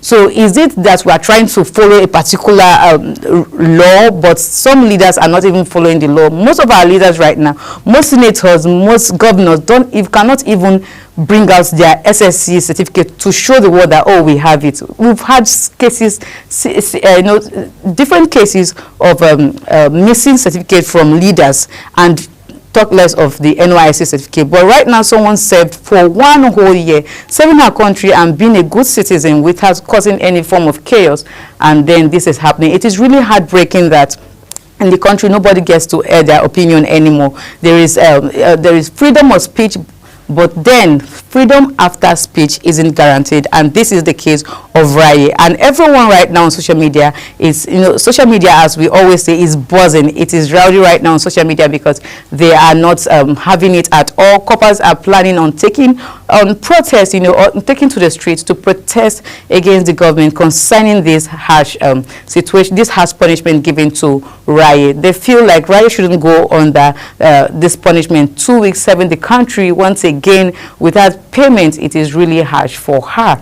Well, that's all we have today for you on the Social Buzz. Definitely we'll bring you more conversation as they unfold every day. But for now, you can join the conversation using the social media handles on your screen and be part of it. Make sure you drop your comment. Tell us what you think, because if one Nigerian is affected, every Nigerian is also affected. It could be you, it could be your sister, it could be your family member, it could be anyone around us. How do you think you can take this?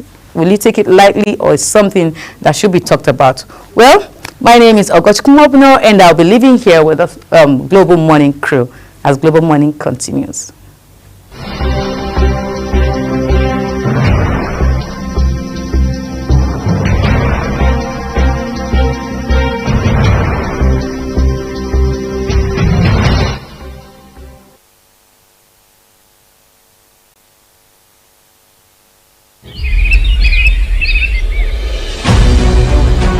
Global Morning is your top morning show here on Global Television. We bring you fresh news updates daily while delving into a variety of current affairs and topics.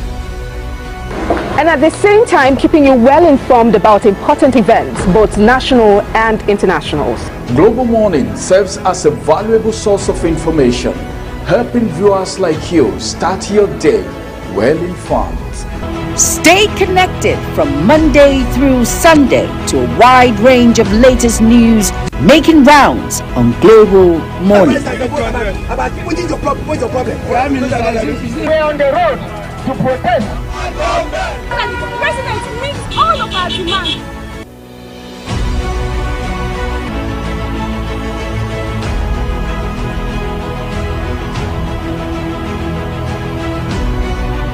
This is Global Morning.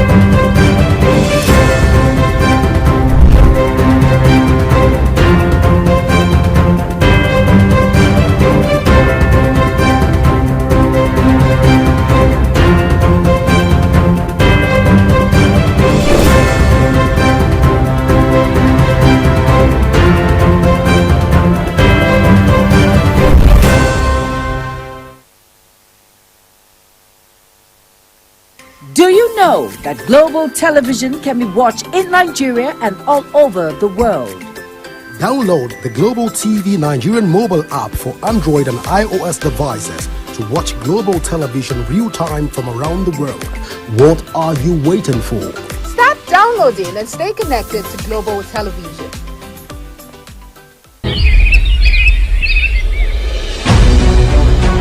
Global Morning is your top morning show here on Global Television. We bring you fresh news updates daily while delving into a variety of current affairs and topics. And at the same time, keeping you well informed about important events, both national and internationals.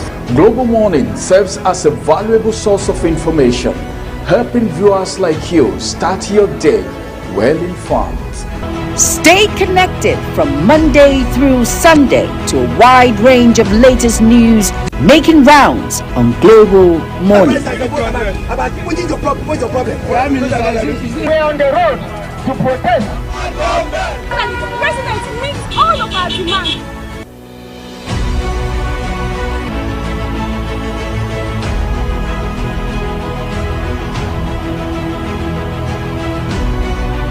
This is Global Morning.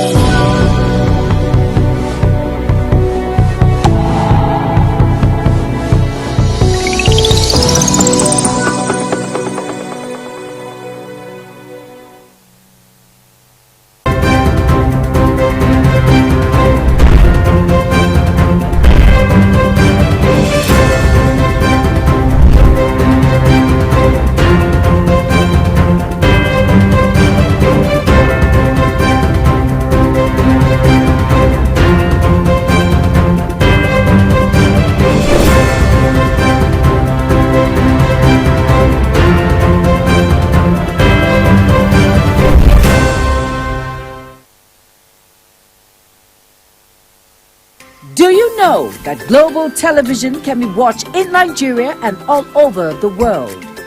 Download the Global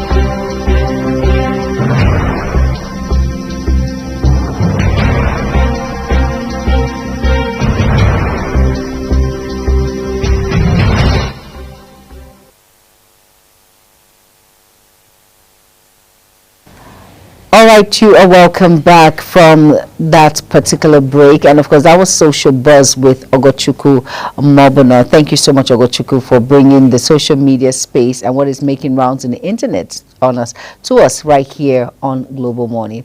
And of course Global Morning continues, and we'll be talking about fashion diplomacy. Yesterday was celebrating women in diplomacy yesterday, celebrating individuals who have attained a lot of heights when it comes to making waves in all aspects and coming together, reaching that height, attaining greater and higher heights. And so we're going to be looking at something very fascinating, fashion diplomacy. And if you're wondering what that is all about, yes, the fashion world, bringing our culture and introducing it to other cultures as well when it comes to our fashion, when it comes to our styles, when it comes to our fabrics, bringing it together for other people to know what it is and what it entails, our traditions, our culture, all in one. Fashion diplomacy. And my co-host is wondering, what is she saying? What is she talking about? Women stuff? No, it's all about you and I, from the boo-boo to the gowns to the headgear, bringing every other thing in light. Individuals, women coming together to explore the different African fashion when it comes to Nigeria, when it comes to African countries, coming together and exploring what it entails. Ramsey, I'm sure you have no clue what I'm talking about. No, as soon as you mentioned boo-boo. Kaftan. No, I didn't even know it's Kaftan. When you said boo-boo, because I remember they used to call Baba boo-boo. What? Really? Yes, now they used to Baba. Some people used to call it boo-boo. So when you say boo-boo, my mind just went to, oh, is she talking about the father or something? But it's so good. Very good to know one thing that unites nations, international relations, that build international relations, is culture. Yes, it does. And part of the culture is dressing, attires. I used to have someone, Phil Roberts, okay, let me just talk about the Chinese people. The Chinese culture. The day I went to the Chinese cultural event, you see their culture, how they portray their culture. Then Nigerians will come to dance. Let me tell you something. There is this dancer that I know. It's a dancing group. There is this dancing group, all right? If they travel to any country, they dress and dance in the attire of that country. Really? Yes. Black Bones. They dress and dance in the attire of that country. They can dress like the Chinese people, they are dancing attire today, and go do a Chinese kind of dance. You know, I'm moving my body like I know how to do the dance. You know, they can go to maybe South Korea today and look for an attire. If they want to portray people from the north, they wear northern attire. Nice. And you know, this has a way of driving home, you know, the relationship. Diplomatic ties. Yes, building diplomatic ties between these two countries. And that's how important it is. Let me tell you something, especially women. Should I say this? Should I not say? Please don't say it. You know, women, there is their rapper they call Hollandaise. You know Hollandaise. Of course, of course. That's material. I have this perception that it comes from Holland. Where it comes from Holland. That's a rapper from Holland. Maybe they get to the shop, they want to do their dressing. They said there is this dressing that they call it is this Sweden kind of dress, this floating dress. They have some that they get to the shop and they said, I want London, is it London what? London wax. London wax. There is this one they fix on their head, they call it it's a name of one country. This hair, their human hair, they call it human hair. There's a name they call it, you're a woman, you should Brazilian know. hair. Can you hear that? Brazilian. I was thinking about the name because I know it has a name. I know it has a name. This is, what am I trying to say? This is how people in Nigeria use cultural attires or maybe clothing, fashions. Let me use the word fashion. They use fashions that are from other countries. There is this attachment that women have with Brazil as a country. Mm-hmm. And that is because of Brazilian hair. Some women don't mind going for vacation, and they say, where do you want to go for vacation? They say, I want to go to Brazil. They are targeting something. Maybe because they want to get a Brazilian hair, as the case may be. If they go to Holland, that is the peculiarity. Sorry that I'm using women because it is their area. They are so, they have that attachment. They go to London. If a woman go on vacation for London today, there is one place that she must want to visit. Where? Where they get their clothing, I don't know. They have London bags.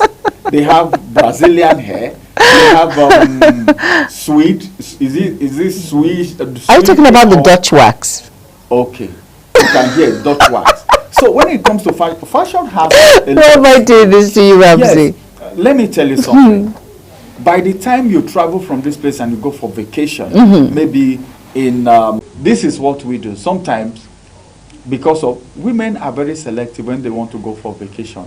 They have targets. It's either they want to go to Brazil because of Brazilian hair. Really? It's either they want to go to Dutch because of Dutch wax. It's either they want to go to Holland because of Holland. This is cracking. It's either they want to get. There's a place people get jewelries from. Please tell me. Jewelries. No, there's a name. There's a name women call it. There's one country where you go. They specialize in jewelry. Really? Gold. When you people want to buy gold, some people go to Saudi, right? Of course. Saudi, when they want to get gold, there's a place when they went to get jewelries. There are names they call all this. Are you kidding me right now? You know, I know so much about these things because most times we interface with them. When they are gisting, oh they call bags, they call clothing, they call fashion. All their clothes, all their fashion, they have names. Like she just called. Now I'm just getting to know that there's one that is Dutch wax. Dutch wax. Today I'm just getting to know. You know, we just want to look good. We men just want to look good. But the bottom line, what we're trying to say is that the fashion play a role in diplomatic ties. Yes, it does. Play a role. That's the reason you see if the president of the United States is coming to Nigeria today, they get him an attire, a Nigerian attire to put on. If let's take for instance, let's even come back home now.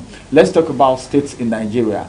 Do you know why if the president is going to maybe Imo State, for instance, the eastern part, or to the eastern part of the country for a campaign or something, they wear this there's a name they call it this lion head attire with that red cap, Igbo attire. That's the traditional attire. Their traditional attire. They are going to the north. They wear babanriga, put on the cap to portray, just to communicate, to have an attachment. That we're part of you. People, we are part of you. So that is promoting culture in Nigeria. And the same thing happens in international relations. When you're traveling to build ties and all of that, presidential visit, the president is coming or something. You see them wear the attires of those countries. No, it's very important that you portray that, especially when you're going into another shore outside your own. It shows that I want to be part of your culture. I want you to welcome me into your culture. I want us to have that tie, that relationship, that bilateral relationship between you and I. So it's a way of that, that promotion is very important. Just like you mentioned, like the United States president coming into Nigeria, of course he's going to wear our attire. I really want to see how Donald Trump is going to look in. Which one is he really going to put on? Which one? Okay, depends on the state he's visiting. If he's coming to FCT, do we have attire for FCT or? He wear the baggy. Okay, they are the original. The baggy. They're the landlords, yes. But then he may decide to wear. They may decide to sew the simple for him. The simple northern Wazobia kind of dress has Hausa attire, has Yoruba attire, has Igbo attire or something. It will be fine. It will be, and at the same time, this fashion diplomacy is very important because it has to do with our culture, and most individuals parents, I always refer to parents, have not really sat down to teach children what our culture entails. Now, many children, you'll be shocked that many children cannot speak their own language, cannot tell you come in their language, because they feel English has taken part in most households. I'll say most because it's not all. Some parents actually take it upon themselves to teach their children their particular language. But how well and how vast is your child or ward when it comes to learning your language, whether you're from the northern, the southern, the eastern or western part of Nigeria, to promote that particular diplomacy even when they are not in Nigeria, outside Nigeria? How proud are they to say, I am a Nigerian, let me share my culture with you, let me tell you what it entails, so you will understand that I have a culture and it is beautiful. Promoting your culture wherever you find yourself globally, giving that that fashionable diplomacy, whether fashion, whether culture, whether food, it doesn't matter, but just promoting it outside the shores of your own country. All right, let's quickly go on a very quick break now. Global Morning continues shortly. Stay tuned.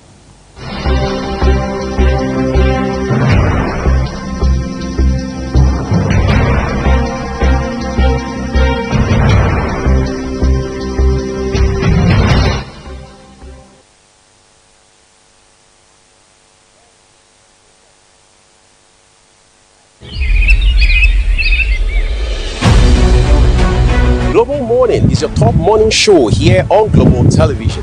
We bring you fresh news updates daily while delving into a variety of current affairs and topics. And at the same time, keeping you well informed about important events, both national and international. Global Morning serves as a valuable source of information, helping viewers like you start your day well informed.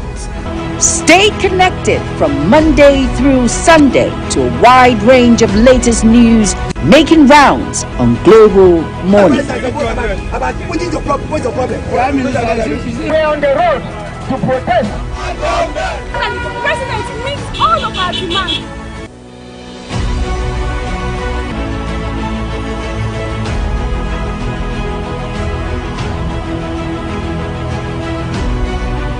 This is Global Morning.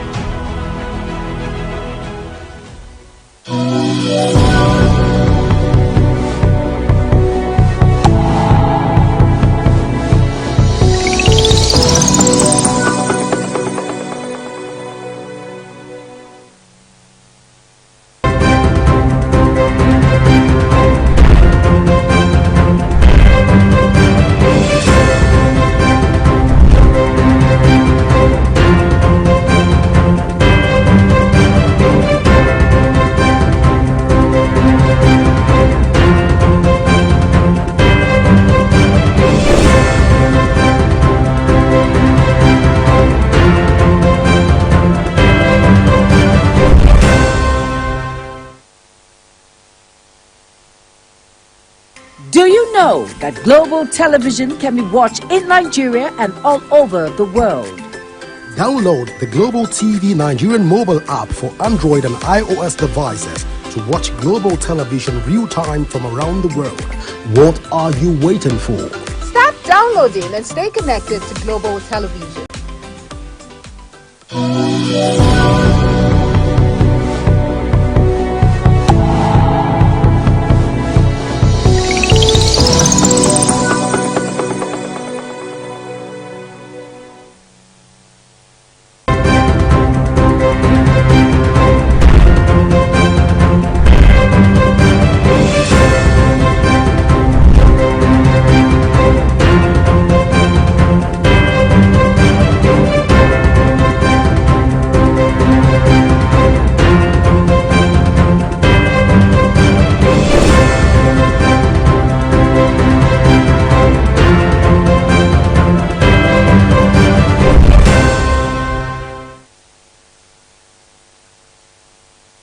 Do you know that Global Television can be watched in Nigeria and all over the world?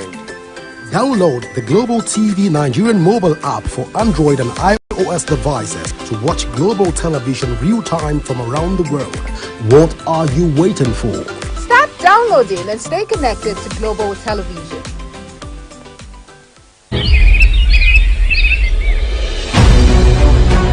Global Morning is your top morning show here on Global Television. We bring you fresh news updates daily while delving into a variety of current affairs and topics. And at the same time, keeping you well informed about important events, both national and international. Global Morning serves as a valuable source of information, helping viewers like you start your day well informed. Stay connected from Monday through Sunday to a wide range of latest news making rounds on Global Morning. What is your problem? What's your problem? We're on the road to protest. And the president meets all of our demands.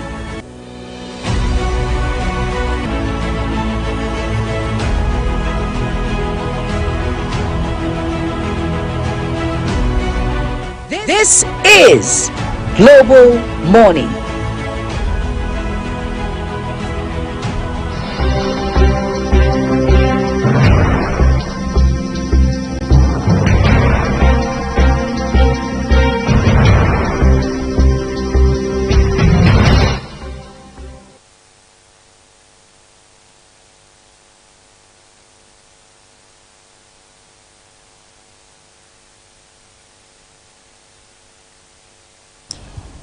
It's about time for us to quickly delve into a topic for the day. We've talked about two topics already, and we still want to talk about this.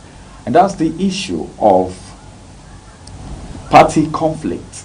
There is a problem in most of the parties, the People's Democratic Party, the Labour Party, NNPP, and even APC having their own share of little conflict here and there. But then it appears as if SDP is joining the crisis right now. And remember, SDP and of course some part of PDP are the ones got in for the coalition.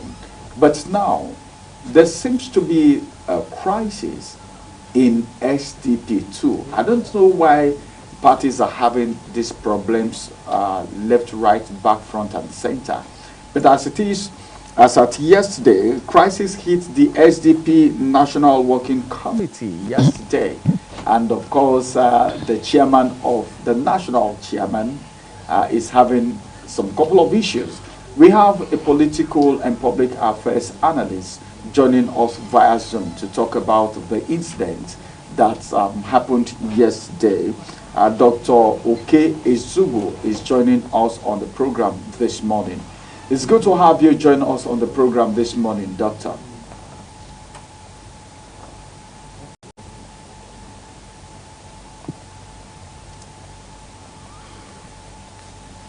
All right, let's quickly talk about the party conflicts. XTP at yesterday had an issue in their meeting, and of course, it didn't end well at all. 2027 is around the corner. We thought since SDP is getting ready for the coalition, that party should be one of the strongest to stand the test of time, looking at the problem we have in the People's Democratic Party already. What do you think of what transpired yesterday in the Social Democratic Party?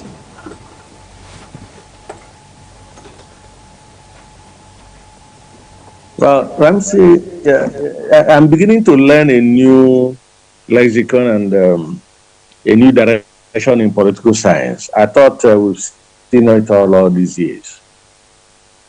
But from all indication, we're beginning to see areas that appear not clinical enough in politics, but that has become a norm, and I'm sure that more and more politicians will imbibe that strategy, and for sure is not in the interest of our democracy.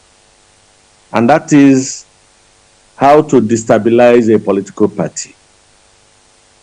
How to destabilize a political party. I think it's beginning to be a new phenomenon.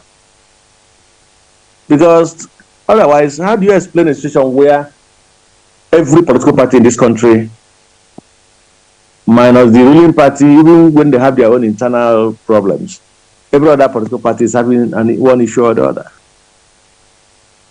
We've had elections over and over the years. We've had political parties exist harmoniously. We've had situations. In fact, the beauty of democracy is the competitiveness, the competition that goes with electioneering campaign and the election itself. But the way we are driving towards 2027, I'm sure we are going to have fresh principles in politics. We're going to have fresh ideas about politics. That all you need to do could be to, I may be wrong, destabilize the next political party so that they don't have a foothold, so that I can coast to victory. That's what a ruling party that is doing that. But wherever it is coming from, one thing that is almost clear is that they are afraid of competition, which is why the best way to get on is to destabilize the corresponding political parties, and then so that you can have a roller coaster home during elections. So, okay, good morning. Now, talking about they're being afraid of competition, let's talk briefly about the coalition. What's your take when it comes to that aspect, since the 2027 general election is just around the corner? Well, when you talk about the coalition, it's neither here nor there. I also know that 2 years is a long time in the life of, when it has to do with politics, configurations, and realignment and all of that. 2 years is far off enough. The only thing is that the coalition appears to have been infiltrated by certain elements who has this penchant for destabilization as usual, because the coalition has not charted out a course for people to say, okay, I'm admiring this option and let me follow that option. It's still a ragtag outfit, sorry to say so, because there's no clear direction as it is now. Especially in a situation where most of the actors, people, we've seen their pedigree in the past, we've seen their antecedents. Sometimes one begins to wonder whether it is possible to have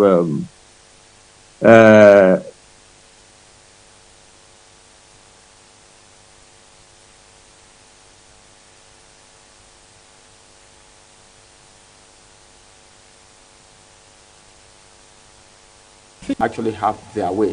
Let's look at it from this angle. El-Rufai is coming from XTP, yes. And of course, we remember what happened when to the All Progressive Congress, yes. the All Progressive Congress. Yes, they are. Then you begin to ask yourself questions. Why is all of this happening? The president came out to say, well, the speculation is happening. The president came out to say, well, the speculation that there might be a one-party state in Nigeria is far from my thinking. It's not part of my agenda.